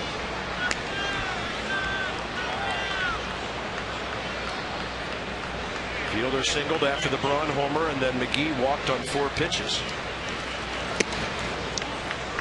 Off-speed pitch, 2-0. Now, didn't you tell me that Jason has a 90-plus fastball? Yeah, I think pretty much common knowledge. You can throw 93, 95, but just checking. Well, and he throws that ball right through the catcher. There's a play at third, and Fielder got in there. That ball came hard off of that limestone wall behind home plate. Will Nieves had himself a play. Catchers in this ballpark have to be alert for this. This is a great play by Will Nieves. This is just 89 mile an hour. It looks like a cutter or slider that goes between his legs, comes right back, fields it. Quick throw. I thought he just good slide. It looks like. Fielder on the outside part of the bag. Look, yeah. Looked like Zimmerman tagged the back leg, and those 4 weren't even close. Well, that last one was intentional, I believe. It looked like Nieves stepped out. And this inning is looking ugly for the Nats. Bases loaded, nobody out. Kendall, and then they'll hit Jody Garrett next for the pitcher. Ron Vallone getting ready because the left-hander's on deck. The Nats have lost the lead, and they could be trailing big here in a hurry. Bergman does get the fastball in there for a strike.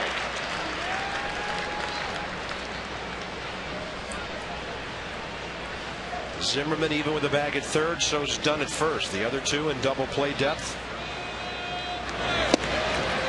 Bergman with a good slider away. Strike two.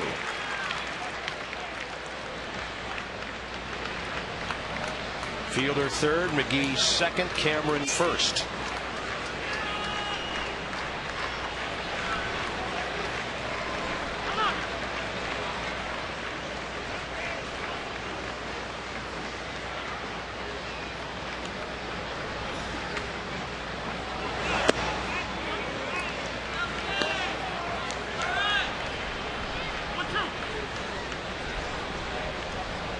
Great bases loaded batting average for Kendall, 322.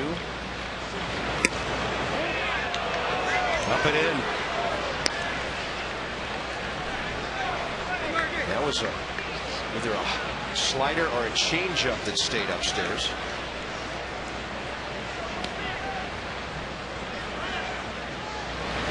And he jams him, and it's foul.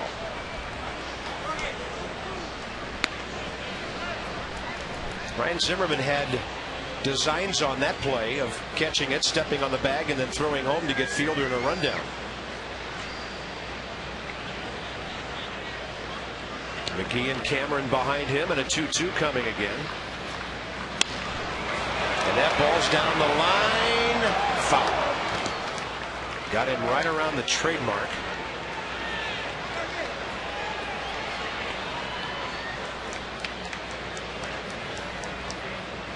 And there's Jody Garrett to hit next for Giovanni Gallardo, who's thrown 108 pitches in 5 innings. Kendall a good contact man. Base hit on one hop to Willie Harris, and it's 3-1 Milwaukee.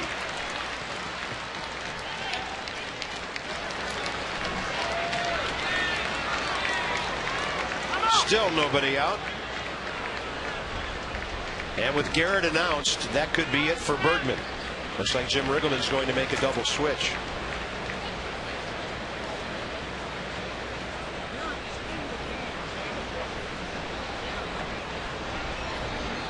So Jason Bergman will face 2 batters and retire neither. Alberto Gonzalez has left the field. We'll probably see Ronnie Belliard. We know we'll see Ron Vallone. 6th inning. It could be huge for Milwaukee unless the Nats can stop it.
Runs, they lead by 2, and they have the bases loaded with nobody out. 6 batters, not 1 retired, and it'll be Garrett, who as a Milwaukee Brewer is a 3-for-27 pinch hitter with 3 RBIs.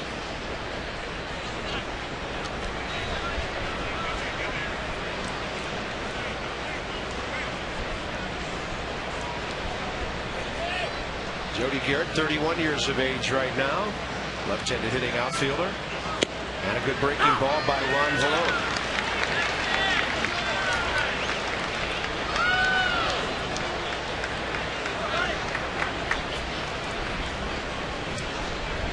Brewers got him from San Diego for Tony Gwynn Jr. this past May 21st.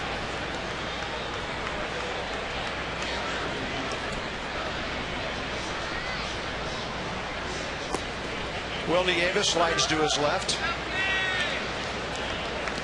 Nationals Park at 6:30 straight up on a Monday evening. Ball game started nearly 2 hours ago. It's been a long one despite a lot of zeros on the board, at least until this inning.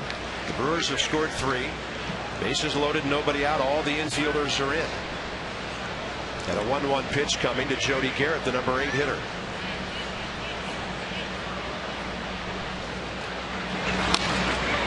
The unusual scenario of a starting pitcher who throws 108 pitches in 5 innings.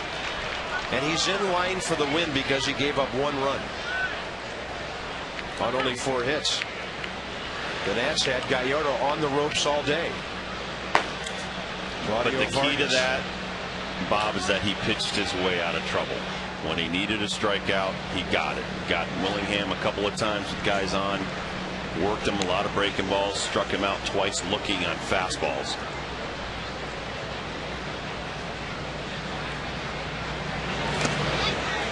Two and two. You know, then the first sign of trouble in our pitchers, panic. Ballister is on a roll. The last out of the 5th inning was a one-hop shot to the second baseman. Then he gives up an 0-2 double to Catalinato, and then he gives up first pitch fastball home run to Braun. Then the single to fielder, and then the walk, and his day is done. And a bouncing ball gets through. McGee scores. Cameron scores. And the Brewers add 2 more. It's now 5-1. 4 of those runs charged to Ballister.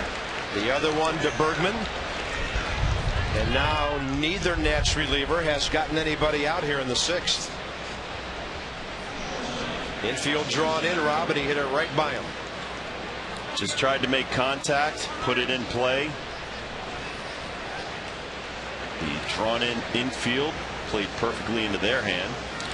And Bergman is responsible for the runner at second base, Kendall.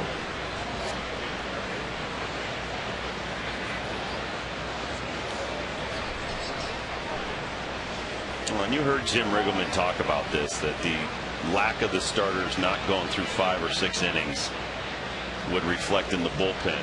And lately the bullpen's been giving it up because they were so overworked 2-3 weeks ago for 3 straight weeks.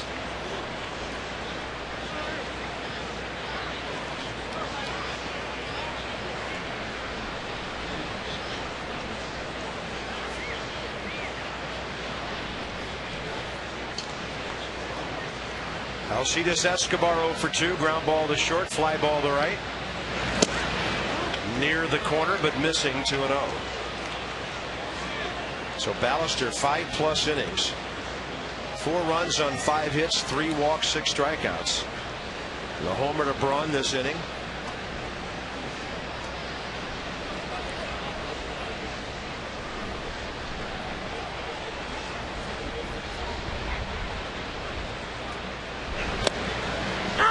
Two and 1. Something that Hall of Famer Jim Palmer said to me when we've worked together is just going to stick with me forever.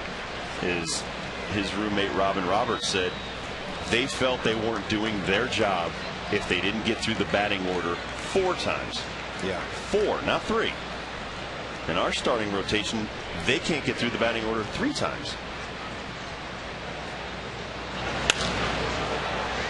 That's trouble. And the base runners all move up 90 feet, and now 8 Brewers have come up without a 1-man being retired. The bases are loaded again with nobody out. And there is nobody warming up in our bullpen. So it's all Ron Vallone right now. Off the end of the bat.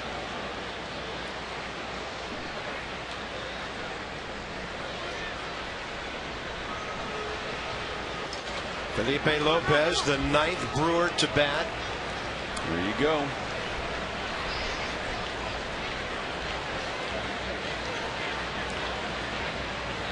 Sean Burnett probably not available today after taking that hard grounder off the tip of his thumb yesterday. Jim Riggleman hopes he can pitch tomorrow in Chicago, but Saul Rivera's pitched a lot lately. Clippard pitched 2 innings yesterday. Jorge Sosa may be a little overexposed lately, and then Mike McDougall, the closer, hasn't had a single opportunity since the Nats came home from the previous road trip. 1-0 to Lopez. 2-0 again.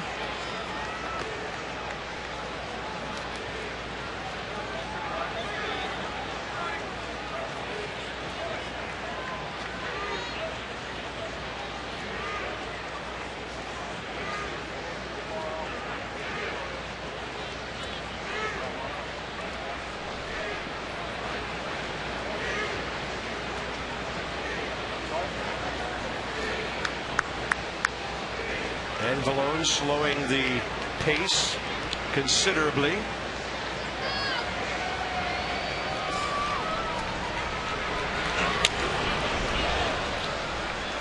Two and one.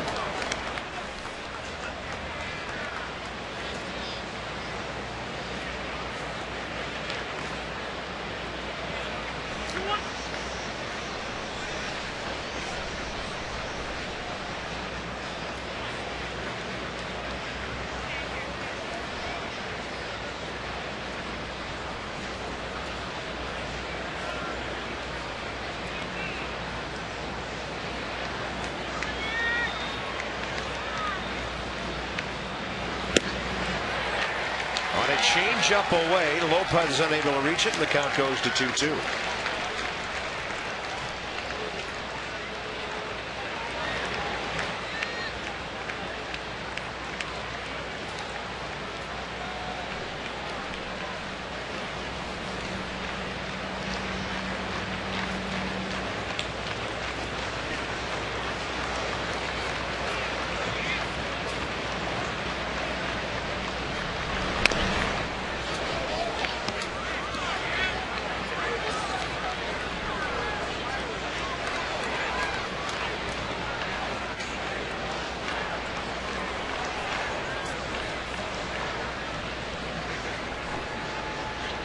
This inning started 9 batters ago with the Nationals leading 1-0.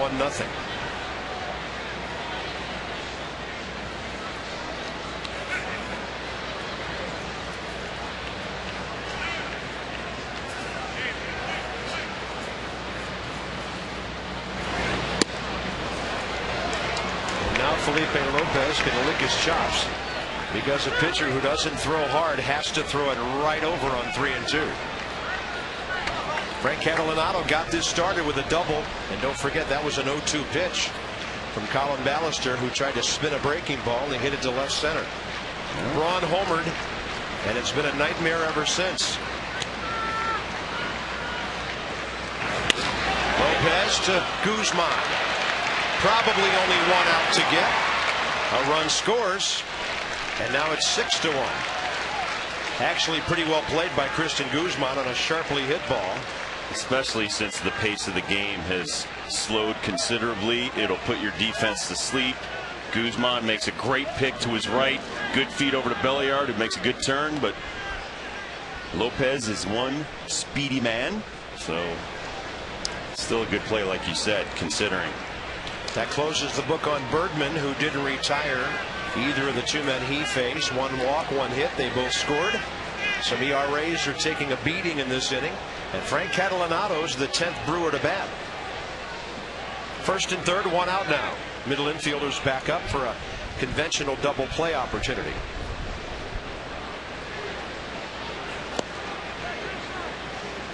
And Ron's fallen behind every hitter here.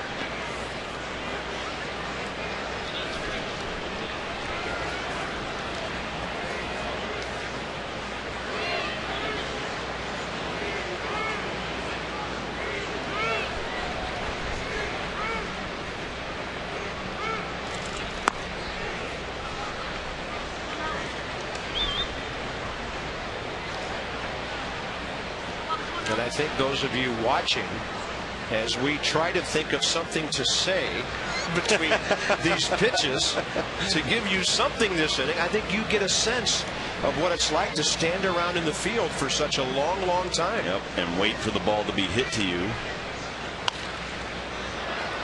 Trying to stay alert.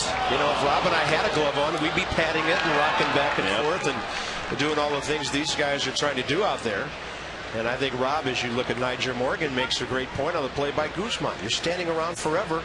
And then in a split second, you have to react. They got their hands on their hips. They're waving their arms. Got a 2-1 to the Cat.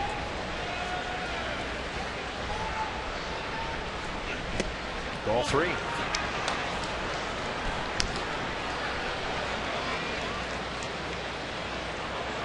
I mean, you know, Rob, give me something here. Hey, batter, or something. Hey, batter. Swing batter. Give me something to work with here. 6-run inning already with 1 out. And Catalinato with a late swing, counts full.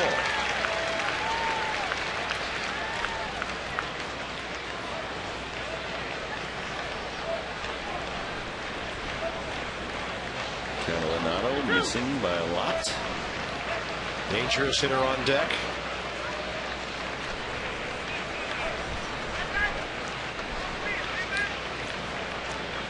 (3-2). Runner might be going at first.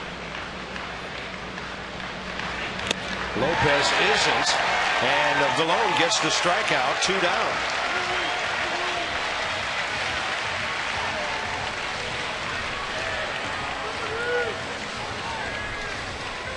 Well, a little earlier in this inning, Catalinato had a double.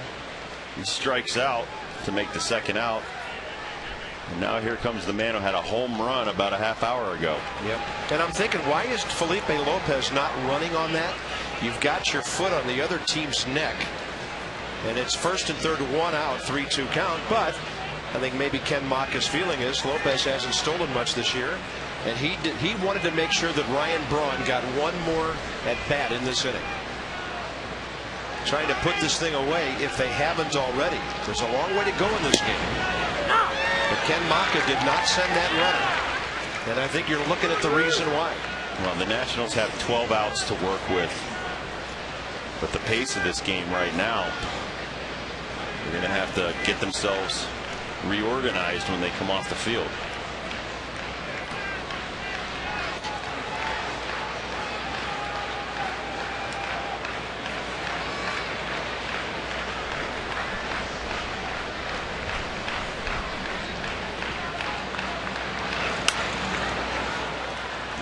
This all started too, Bob, off an 0-2 double. That's what hurt. If Ballister gets Catalinato for that first out, there's no telling. Totally different ball game. Yeah, no telling where he goes from there.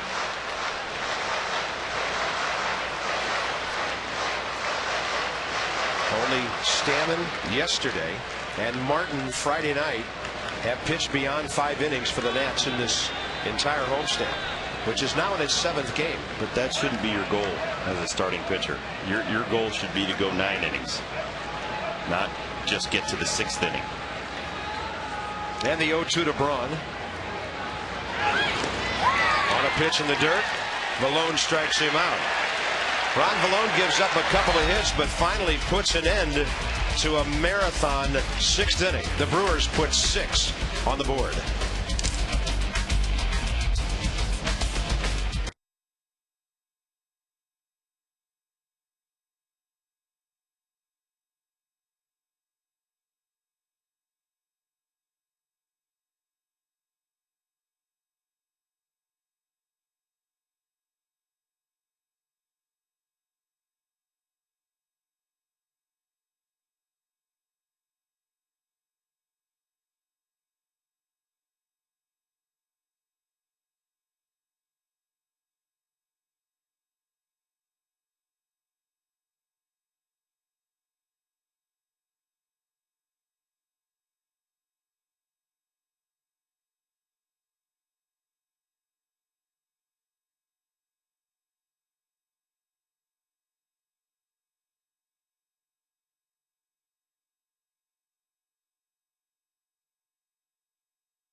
And the Nats are 6-3 on the road when he's a starter this year. Overall record just 2-5. And then you get the emotion, the arm, and the bat of Carlos Zambrano. 7-4 on the year, 3.35 ERA. Nats haven't beaten him in a long time. At least 5 starts back. He's 7-2 career against the Washington Nationals. Johnny and Ray get you going at 7:30, and then Rob and I will be at historic Wrigley Field. And we're going to where that historic 15th unassisted triple play happened yesterday. Jason Bartlett. Jody Garrett stays into play right field for Frank Catalanotto. So the pitcher is batting second for Milwaukee on the double switch. And for the Nats, Nieves Belliard, who came in on a double switch. And then Nyjer Morgan against Claudio Vargas.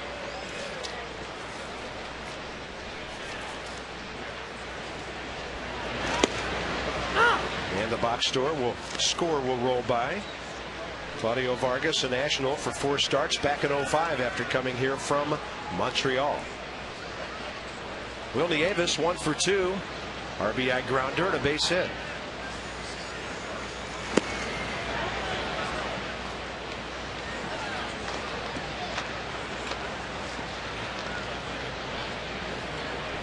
Sometimes you find out about the makeup of a ball club after you've taken a punch in the gut.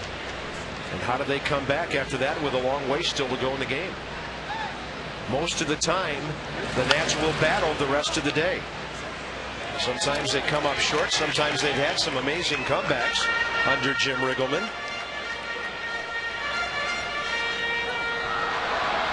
Jorge Sosa for the 7th.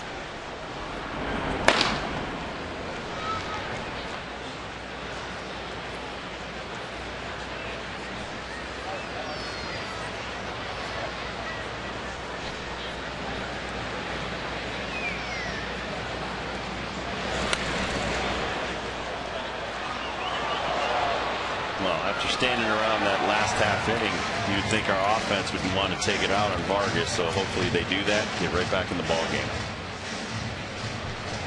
31 years of age from the Dominican.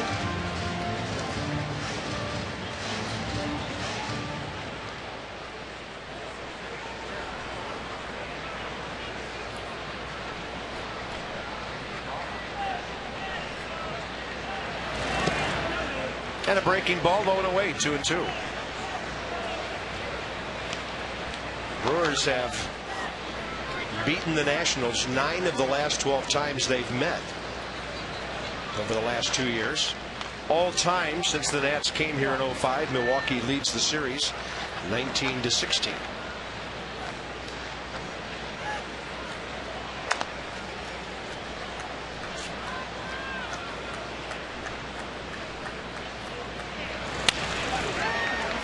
Shortstop Escobar to his left and from near the bag on target for the first out.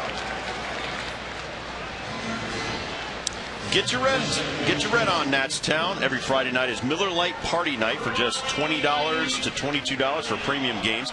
You can get a seat in the scoreboard pavilion and a free drink, soda, water, or beer.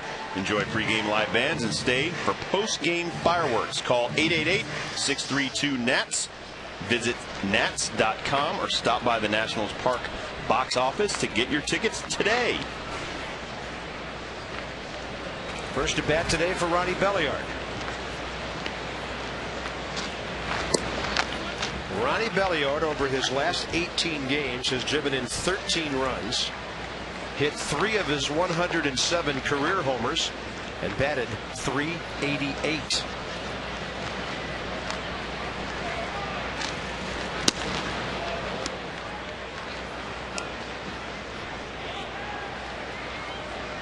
Belliard with 5 homers on the year. Nyjer Morgan 0 for 3. This next, I don't think it's any coincidence that the Nats have struggled today, and Nyjer Morgan is 0 for 3. When he's on base, this ball club is cooking. When he's not on base, it's a struggle. Belliard will flare one out to right center, and Ronnie collects another base hit. Well, when you're going good, that stuff happens. Well, how about the one he hit yesterday? A little flare in the first inning beyond Prince Fielder's reach. And it drove in the second and third runs of a big first inning. Oh, and that was a great 2-out hit, too. Right here is a jam shot. Bang. But when you're going good, seeing the ball well, those balls will fall in for base hits. Now you try to make that multiply by a few and put a few hits together right here and get back in the ball game. Ronnie Belliard continues to hit well against his previous ball club, Milwaukee. He got 6 for 11 this series, Bob. How about that? Morgan pops it up and that ball out of play. Niger today, a fly ball to left, grounded to second, and a little nubber in front of the plate on which the catcher threw him out. 4 for 16 in the series. Yesterday he was on base, scored a run, drove in a run on a perfect suicide squeeze. But when he's on base, this is a different ball club.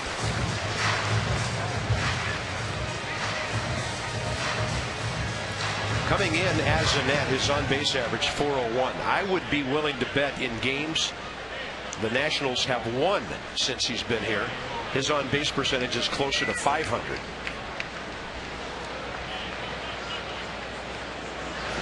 And there have been plenty of those. Well, he just makes things happen. And what I mean is his speed makes the pitcher change the way he looks at Christian Guzman. Now he's so worried about Niger Morgan. They make a lot of mistakes. Christian Guzman for a time was just killing the ball. And then if he missed it, it was zim and done, and it just everything comes off that speed. And a bouncer, ball 2. Much the way a lot of those Cardinal teams, you know, they reap the benefits of having guys like Willie McGee in the lineup, and Van Slyke and Vince Coleman and Ozzie Smith. When you have a lot of team speed, you can do a lot of things well. Hit and run, steal, even, you know, lately with Jim Riggleman, putting guys like when Nick Johnson was still here, he put Nick in motion. Now he's putting Ryan Zimmerman in motion. And Will Nieves running today. Yep. I mean, if you can do some stuff with your ball club, you can manufacture runs and get back in ball games. 2-2. And Morgan will fly one to right. That'll be easy for Jody Garrett. 2 outs. And Guzman coming up. All right, you're down by 5. There's still time, plenty of time. But this is where you want your number 2 hitter somehow to get on base and get one of those big boppers in the batter's box. Absolutely. You want to try to get him to scratch out anything, even if he's got to lay down a bunt. McGee's not the quickest third baseman in the world. Prince Fielder's same thing at first base. Any way he can get on base to get Zimmerman and possibly done up. McGee playing about 1 yard behind the second to third base line. It's creeping in just a little.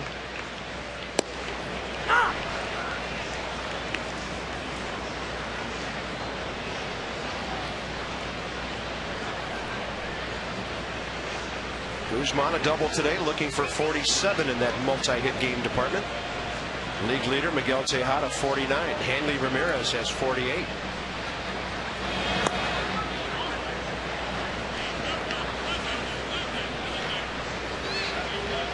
That's the man you want hitting in this inning.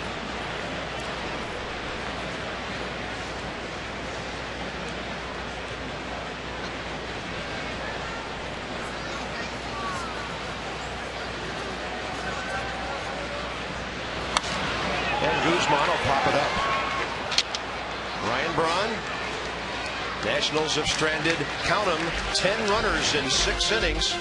And the Brewers continue to lead by 5 into the 7th.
the Nats bats all day long, getting 8 strikeouts.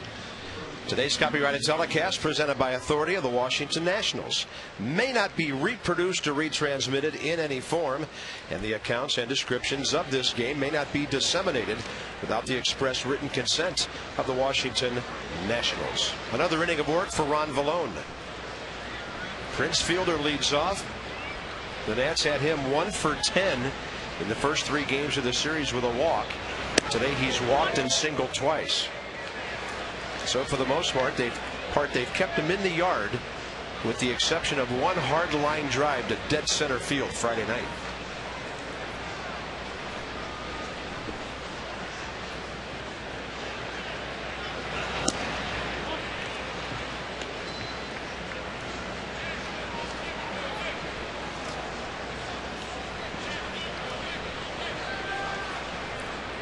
Casey McGee next.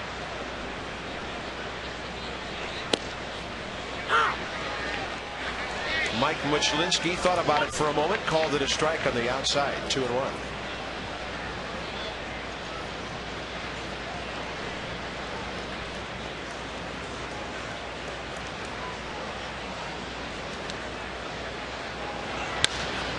And Prince gets under that one.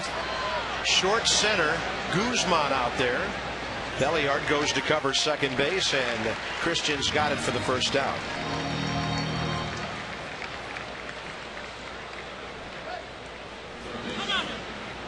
That ball was up there for a while. That was not an easy play. Somebody's going to get the rest of the day off. Jim Riggleman's going to make a double switch. Looks like Jorge Padilla is heading for left field. And it looks like Nyjer Morgan. Yeah, he could use the rest of an afternoon off. Willie Harris to center. So the pitcher will bat first. And Willie Harris, who's a very good center fielder. I think they're going to move Willingham to left. Everybody moving around.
They've had to do a lot of that this year through some tough times, and we appreciate that. Willie Harris will go to center field, where he played a lot last year. Jorge Padilla, batting 7th, will play left field. And then the pitcher is batting first, and that'll be Jorge Sosa.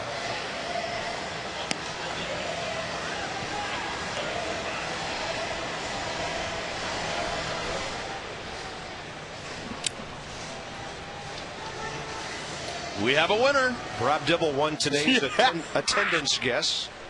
Because I have faith in our fans.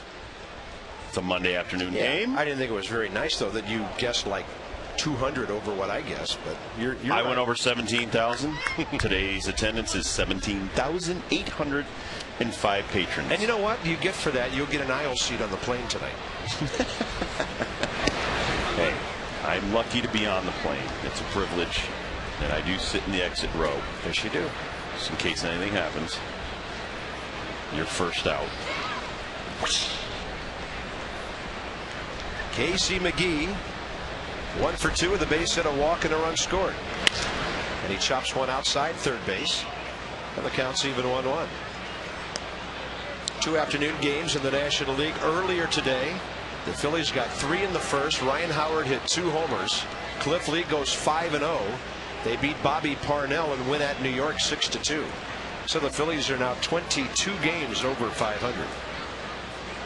And the 2 biggest free agent acquisitions, well, transactions, I suppose you would say. We'll see if they sign as free agents in the National League, appear to be Lee in Philadelphia and Holiday in St. Louis. Yeah. Victor Martinez is nice up in Boston. And if and when Jake Peavy gets healthy, that will be a good one with the White Sox. High in the air, left field line. Padilla, good speed over there in that cozy corner. Well, we are going to Wrigley Field. Oh, Steve Bartman. I can't believe it. That ball He's was here. That ball was in the seats when he caught it. That's what Steve Bartman said.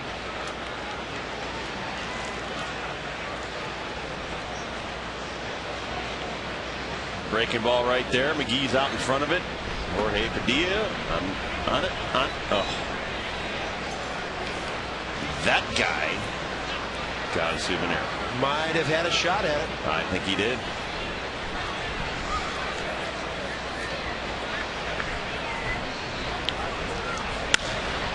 And that ball hit out to left center. Willie Harris is under it. And 2 outs here in the 7th.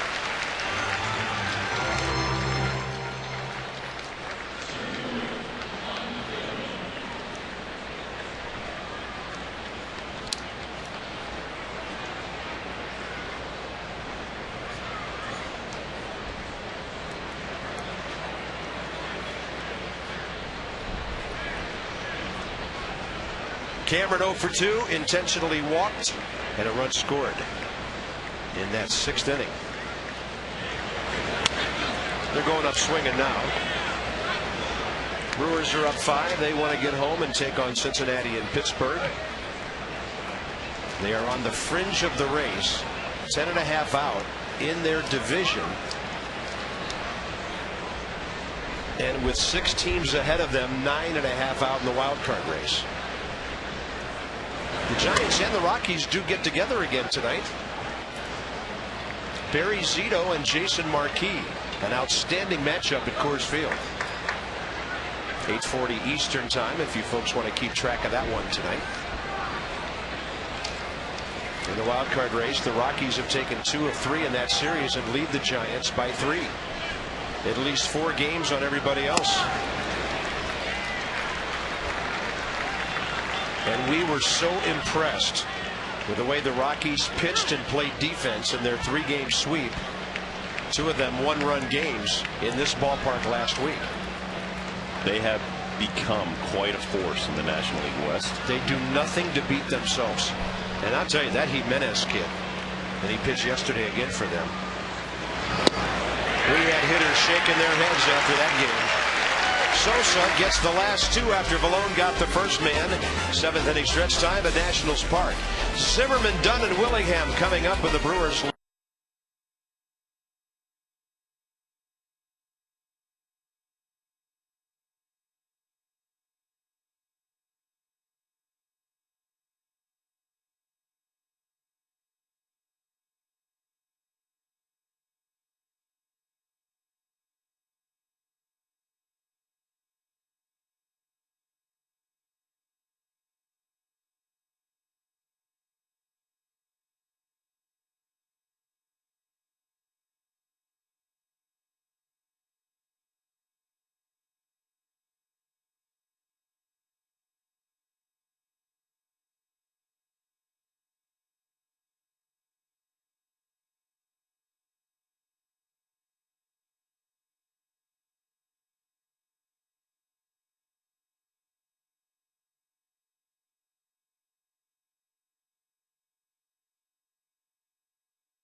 Frustrated by Milwaukee pitching.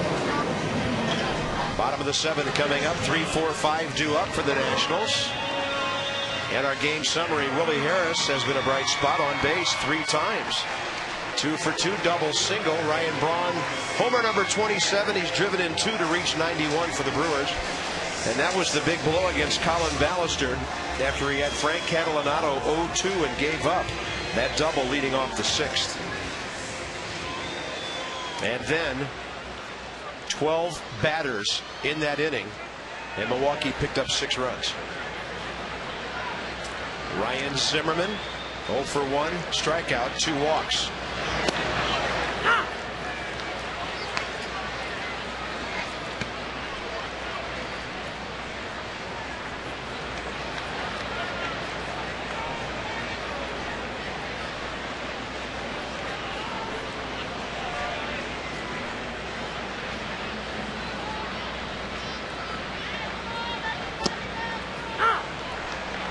And Vargas, who's been nibbling a lot since coming into the game, gets that one right on the corner. 0-2. Decides to just throw a couple of fastballs. 5-run lead. Big man on deck who struck out twice today and walked once. And then Josh Willingham.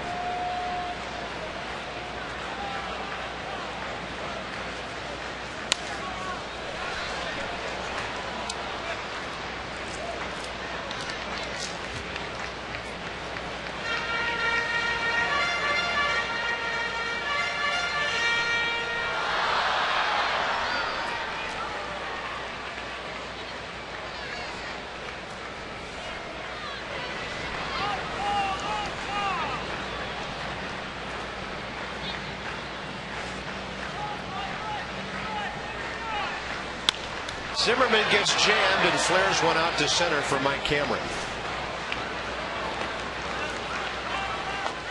Next up will be Adam Dunn.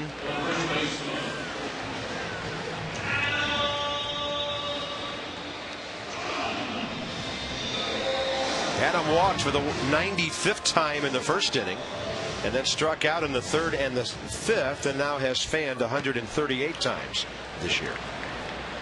His next extra base hit will be his 60th. 33 of them home runs.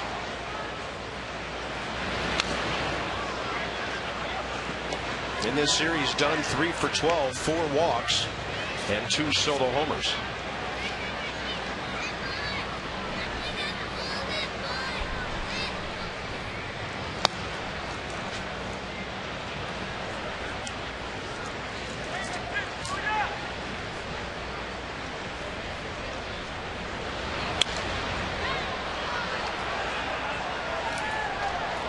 Cubs have an off day today, by the way, as they get ready for the Nats.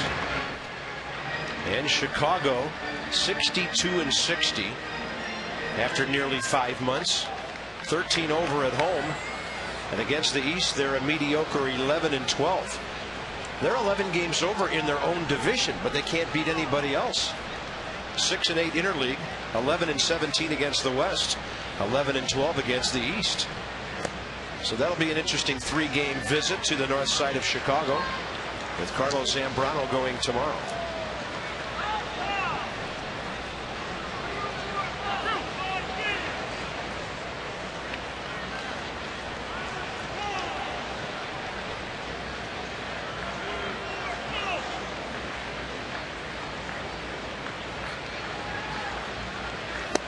Adam Dunn takes one just a little bit low.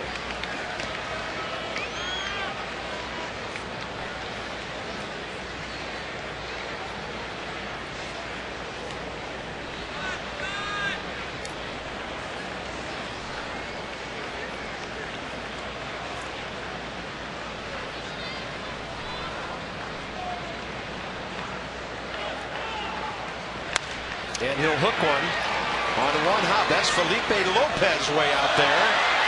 And Prince Fielder makes a very athletic play to, we think, stay on the bag. Laz Diaz says he did. That's the second time in this series that Prince has shown us some nifty footwork over there. Well, Adam Dunn goes out and gets this pitch. Lopez makes a bad throw right here. I don't know about that being on the bag thing. It's going to be tough to tell from behind. Well, looks like he might have just caught the ball before he fell. And Josh Willingham is tired of the count being 2 strikes on him. He goes up hacking.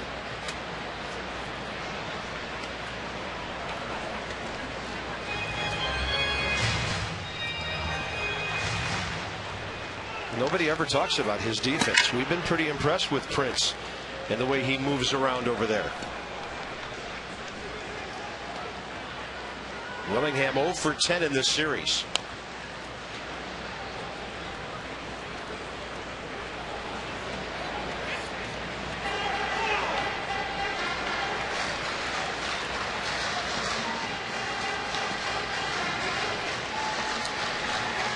Well, we were afraid of having to leave the ballpark during rush hour after this 4:35 start, but the way this thing's going, it'll be smooth sailing to Dulles Airport tonight. Already nearly 7:15 local time. Long ball game, only in the 7th inning. And Willingham takes a fastball away, 1-2. We'll join you from Wrigley Field 8 o'clock tomorrow. Johnny and Ray with Nats Extra at 7:30.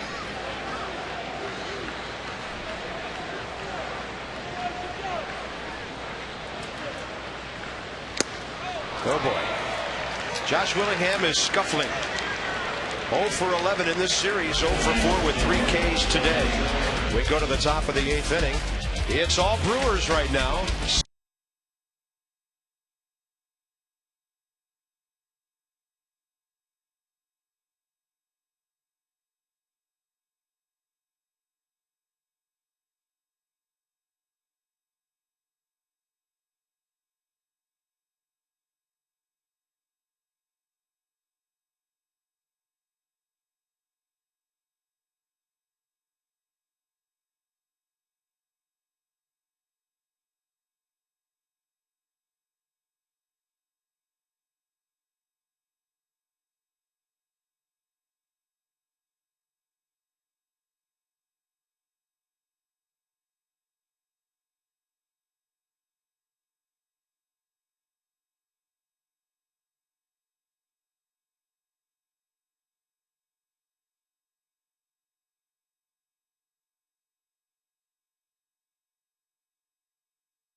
Sports.com. Second base umpire and a stopwatch. Mike Gray in Fredericksburg noticed that, Rob. Well, there's a couple of different things. Coming in from the bullpen, I think you have 35 seconds to get in, get your warm-ups, and start pitching. No, maybe it's 2.5 minutes. That's 2.5 minutes. They go to commercial break. I think that's 2 minutes. So they keep track of different times during the game when you're supposed to be playing and when you're not supposed to be playing, when a reliever comes in the game. To give you an example, Jonathan Papelbon was fined by the league. Came in a game, took him 3 minutes and 38 seconds to be ready to pitch. Wow. So there's certain things. Hitters have a few seconds that they have to get in the box and start playing. In between pitches, pitchers are only supposed to take a certain amount of time. That's another reason for the stopwatch. And also to see if they have time to make their dinner engagement. They have reservations. No, I mean, so there's a real purpose to that. I mean, it used to be the third base umpire, especially in a big national game. You would come in, you'd be ready, and now you're waiting for the umpire to tell you that it's okay to go ahead and play. So Mike Riley's got a stopwatch too. in his pocket. He's the crew chief and he's at second base. So maybe it's the crew chief carries the stopwatch. Yeah, that was what I was wondering. Is it the second base umpire or the crew chief? I think it's the crew chief when he's not working home plate. I think he's the keeper of the time. And Mike Riley in his 33rd year. I think only Ed Montague, 1 year beyond that, has more service time than Mike Riley. But over the years, Jerry Crawford's in his 33rd year as well. Major League Baseball has tried to speed up the game. Some players continue to disobey the rules. I don't think DHs should be allowed to step out of the box. Just get in there, kid. You've had enough time. What else? To get ready, what right? else do you have to do? That might help over in the American League a little bit.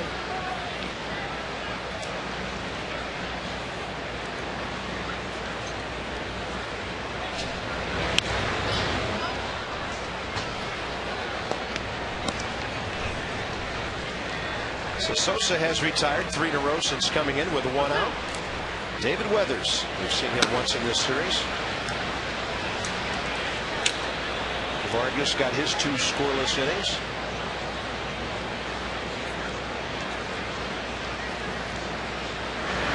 And a 1-2. That ball hit well to right field.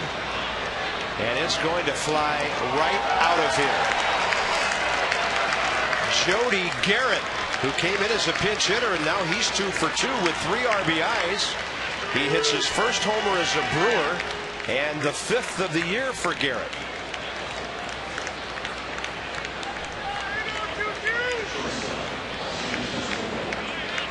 There you see the head down, gets the bat head out in front. Nice powerful extension. And a souvenir for the fans out there in infield bleachers. There are no cheap home runs in this ballpark. And here's Alcides Escobar, and he was, with that swing, trying to hit his 2nd Major League home run. He hit one in the 5th inning against Craig Stammen here yesterday. More of a speed guy, a slasher.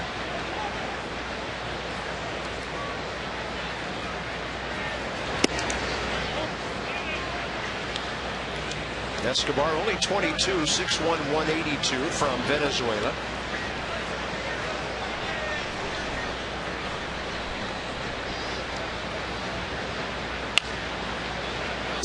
.6'2", 182 used to be considered tall in this game. They had the chance to share the podium on our picnic at the park on Saturday with the great columnist George Will, who's written about baseball amongst a galaxy of other things. But he was chronicling how the size of baseball players has changed so dramatically since even the 50s and the 60s. That's a good fastball by Sosa.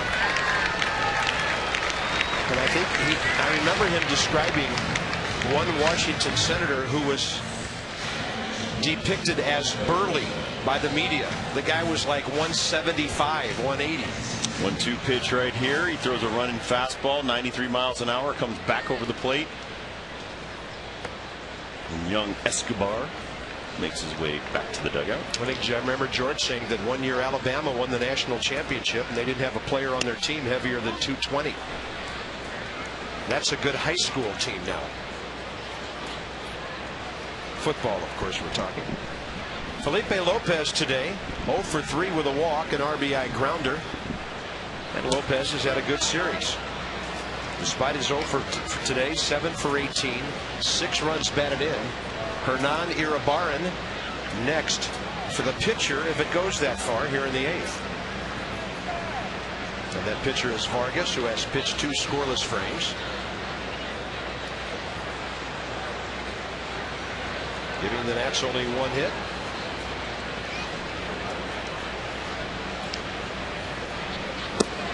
Three and 0.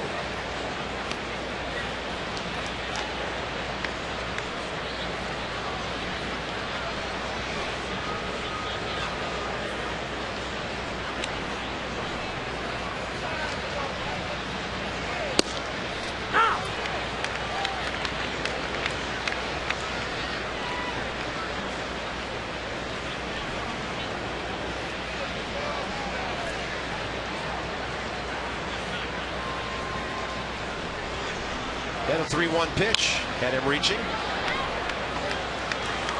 Well, some of the night games are underway. Tampa Bay at Toronto. And the White Sox at Boston. They're both scoreless in the first inning.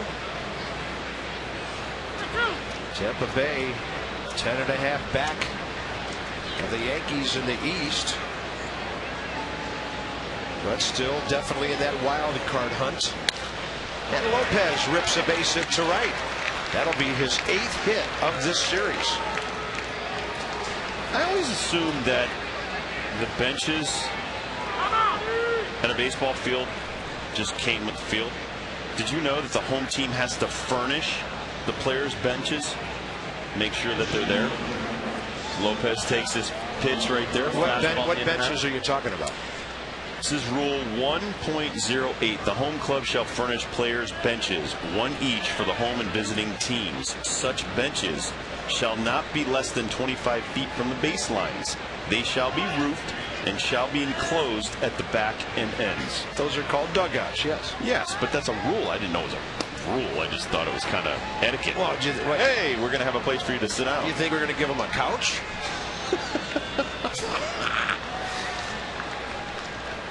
I don't need a couch, but I just assumed there was going to be a bench to sit on. Yeah, I'm pretty sure HOK knows about that rule when they build these things. And that one's on the outside corner, 1-1. I'm going to have to start measuring them, see if they're 25 feet from the baseline. Yeah, it can't be any closer than that. I'll tell you what, any closer than that, guys would be getting drilled all day. Looks to me like from the baseline to the front of the dugouts is about 45, maybe 50 feet. Do me a favor, though, when we come back from the next homestand, step that off before the guys are hitting in the afternoon. I'll get here early. Okay. I always do. I like being here early. Run the bases by myself. Things like that. We may have to get a camera set up for that. Hernan Iribarren, another one of these young Brewers called up when they designated Bill Hall and sent J.J. Hardy back to AAA on August the 12th. This kid's from Venezuela, signed at the age of 17. There's a drop-in driver. Jorge Sosa, you see him using the torque off of that, or the momentum, pushing off there. Nice leverage off the rubber. And a ball out to center field. Willie Harris well back, well in time. The Brewers will get a run on Jody Garrett's 6th home run of the year. First as a Brewer. Now it's 7-1.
Let's take another closer look at this play at first base from Adam Dunn.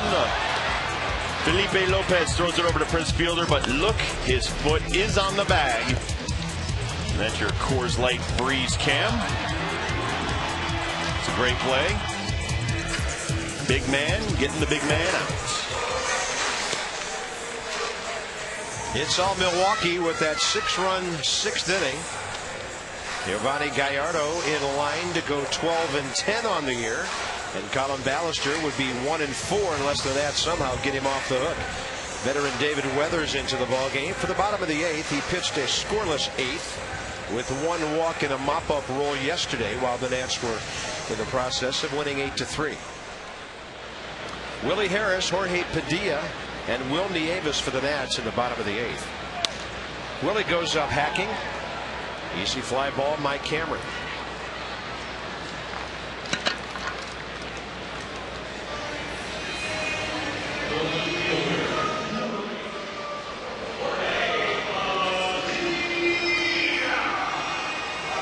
Jorge Padilla,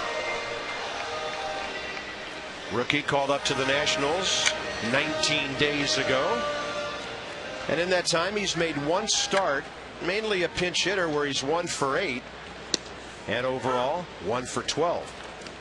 Still hunting his first major league RBI.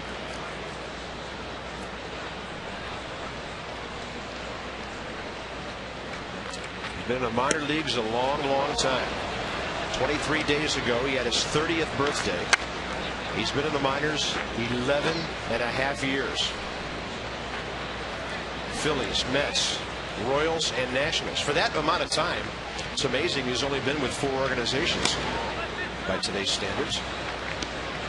He's the reigning MVP of the Puerto Rican Winter League when he drove in 44 runs and hit .317 last year.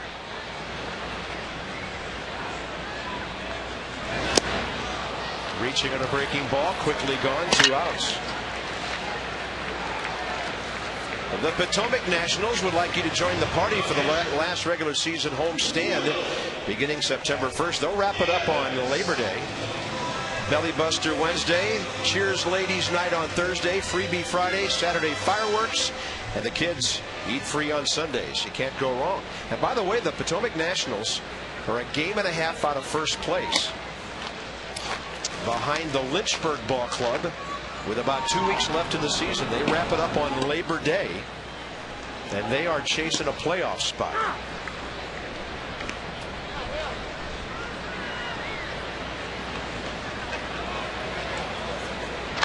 Actually, Lynchburg won the first half championship. They're a Pirates affiliate, and they've had a lot of their players move up another level as that ripple effect has gone through the Pittsburgh organization.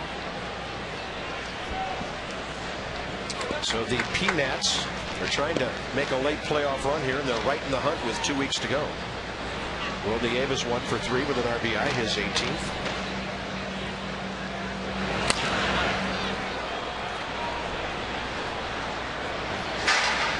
Bottom of the 8th inning. Ball game will be approaching 3 hours in length in the next 6 minutes. And the Brewers with a 6-run, 6-hit, 6th inning. And then another run in the 7th, or rather the 8th, all over the Nats, 7-1 here. About to win 3 out of 4. Nationals go in order. David Weathers does a fine and quick job for the Brew Crew in the 8th. Top of the 9th coming up. It's real late now.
Now the Brewers about to put a cap on a rough homestand for the Nationals, and Rob, it all came apart after the double by Catalinato, Braun the homer, and they were off and running. 9 pitches, that's all it took for Colin Ballister to be out of the game. Ryan Braun with the big blow after the 0-2 double by Frank Catalinato, and he gets the 4th drive of the game. And Bob, I went back and I looked at, you talked about how many runs were given up in the first series against them. Just our pitching staff in less than 8 games against the Brewers have given up 51 runs. Ouch. Well, that sounds like exactly 6.5 runs a game.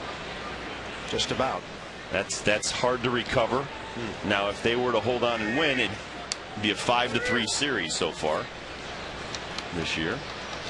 53 runs were scored in that series in Milwaukee.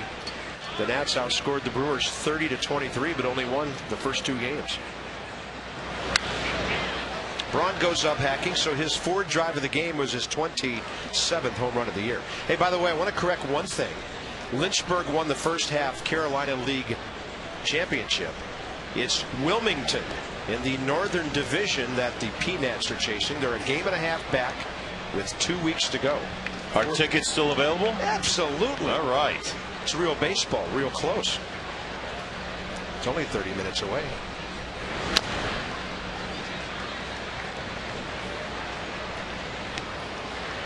And the other slogan we used to use was Nationals today, Nationals tomorrow.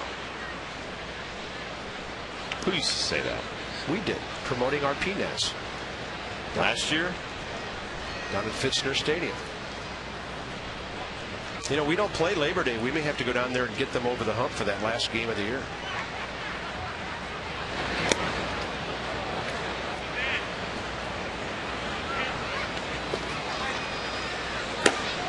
Mitch Stetter. Hey, Randy Knorr won the whole thing managing down there last year. Nationals bullpen coach.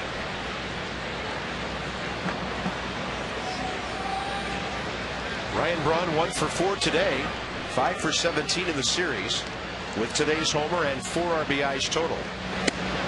McDougal getting some badly needed work here, and he misses up and in with a 97-mile-an-hour heater.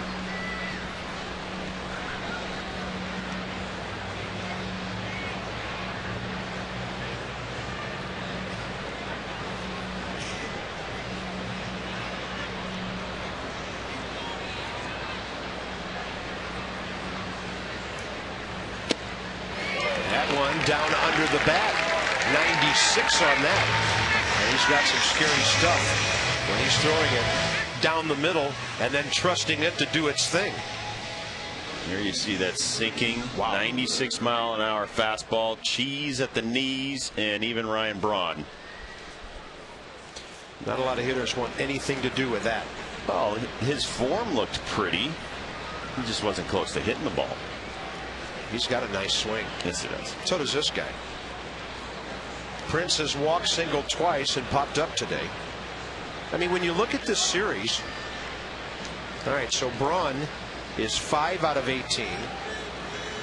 Prince Fielder is 3 out of 13. You'll take 8 out of 31 against those 2 guys. Yeah, but what's Lopez? He's like 8 for 18 now. Cameron's done a pretty good job. Cameron 0 for 3 today, but 6 for 16. Casey McGee has 4 hits and a couple of RBIs, so they've got some boppers up and down their lineup. It's the pitching that has killed the Brewers this year. A 4.90 ERA, 2nd worst in the league.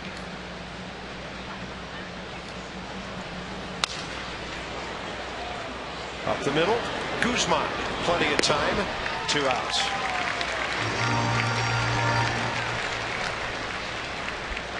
Johnny and Ray with Verizon Fios Nats Extra straight ahead. Well, this has been a disappointing homestand, Rob. A lot of wonderful things off the field. 1 week ago tonight, the signing of Steven Strasburg, his appearance here Friday, the Thursday naming of Mike Rizzo as the full-time GM, our season ticket holder event on Saturday when we had a chance to meet and greet so many of our loyal fans, and they were all smiles, but On the field, it's been tough. 1-6. We did not expect this coming home from a 3 out of 4 at Cincinnati. Well, and it just shows you that every day, every week, every month, you have to put all your energy into winning every out and every inning. And that's been an issue all year. But, you know, I love what President Stan Kasten said, and also Mike Rizzo, that don't put this all on the shoulders of Steven Strasburg. There's a lot of well-fit men in that dugout that have the talent to turn this thing around. And Strasburg's just going to be one piece of the puzzle. It'll take a lot of men to turn this organization around. And if some young men don't start pitching deeper into ball games, it's going to be really interesting to see what the spring training outlook will be and the over the winter outlook for the starting rotation. It goes without saying, this game is about results, and if you're not getting results, you're not going to be around the major league level. And, you know, to me, it's just a question of, you can't make excuses. You can't, you know, say I didn't have my best stuff today or whatever. That's just not going to cut it. Find a way to get out. You got to find a way to get out. You got to find a way to win some ball games. A lot of these teams that are fighting for playoff berths right now have had devastating injuries and are still winning ball games.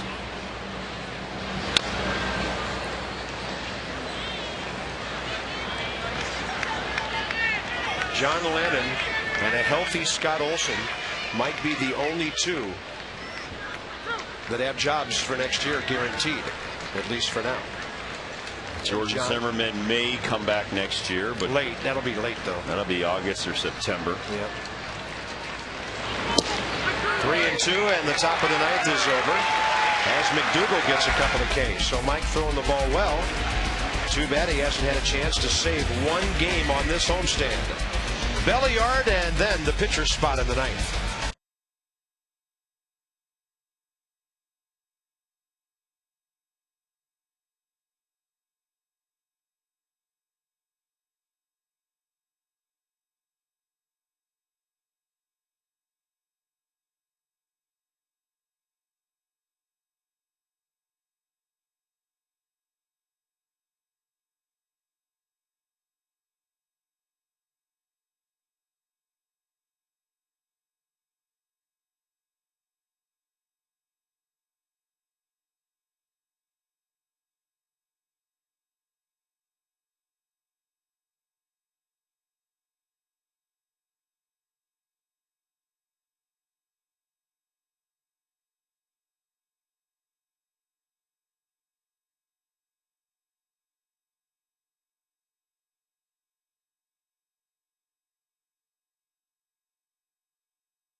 And here's left-hander Mitch Stetter, one of their two lefties in the bullpen, to close this thing out and get the Brewers on their way home for a 6-game homestand to play the Reds and the Pirates before they go down to St. Louis and have sort of a do-or-die situation against their division leaders. Well, Bob, I had our truck get a hold of Elias Sports Bureau so that they could break down the statistics of our pitching staff. And anybody who has started a game for the Nationals, third time through the batting order, the average amongst our pitching staff is .321. The opponent's batting average? The batting average against our pitching staff, starting rotation, third time through the batting order, wow, .321. Anybody who has started for this rotation this year. That's got to change. Okay. And we like to mention that is Stats Inc. Stats Inc. that provided our truck with that outstanding information.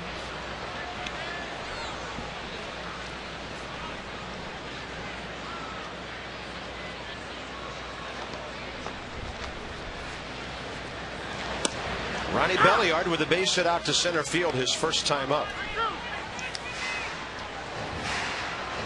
Milwaukee Brewers trying to win their 61st game of the year and get back to within 2 games of 500. Stetter, who throws from the side, walks Ronnie Belliard. That's the first Nationals base runner since Belliard dropped that base hit into center field. And a pinch hitting appearance here for Mike Morse, who the Nats called up last week.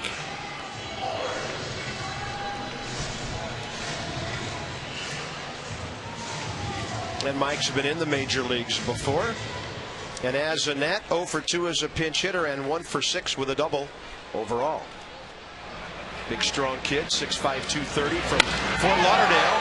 And he jacks one up the middle. 2 on, nobody out. He's going to be fun to watch swing the bat if we see him enough.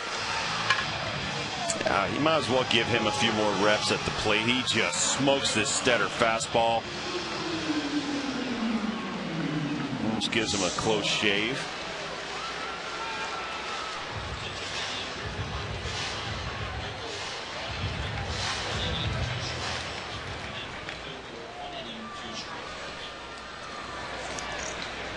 And no doubt that this team would give the Brewers a finish here at the end. Oh, they always go battling. Here's Guzman, and barring a double play, Zimmerman and Dunn will bat again. Under the lights in a ball game that started in the shadows of the late afternoon at 4:36 this afternoon. Guzman a chopper to third. Now that'll be a couple.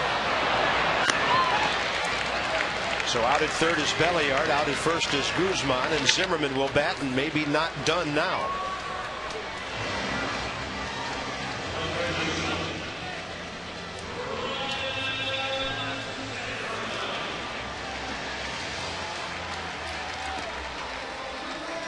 Pretty routine.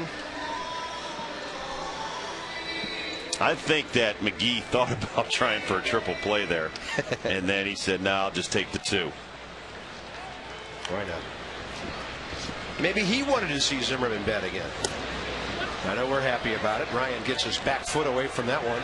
0 for 2 Zimmerman, couple of walks today. Ryan just 3 for 15 in the series. But he has scored 4 runs. He's hit 2 home runs and driven in 5 in this 4-game set. Brewers are going to win the season series 5-3. And this guy's got some bending stuff, doesn't he? That sidearm breaking ball is tough even for a right-hander to get any kind of read on.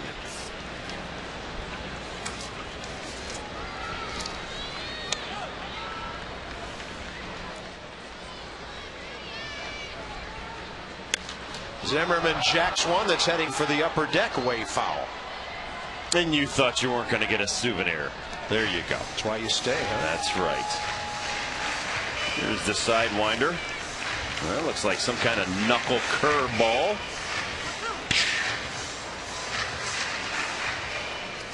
Just love how the lights blink under the camera's eye on the Exmo. Because of it, it's so slow. Yep.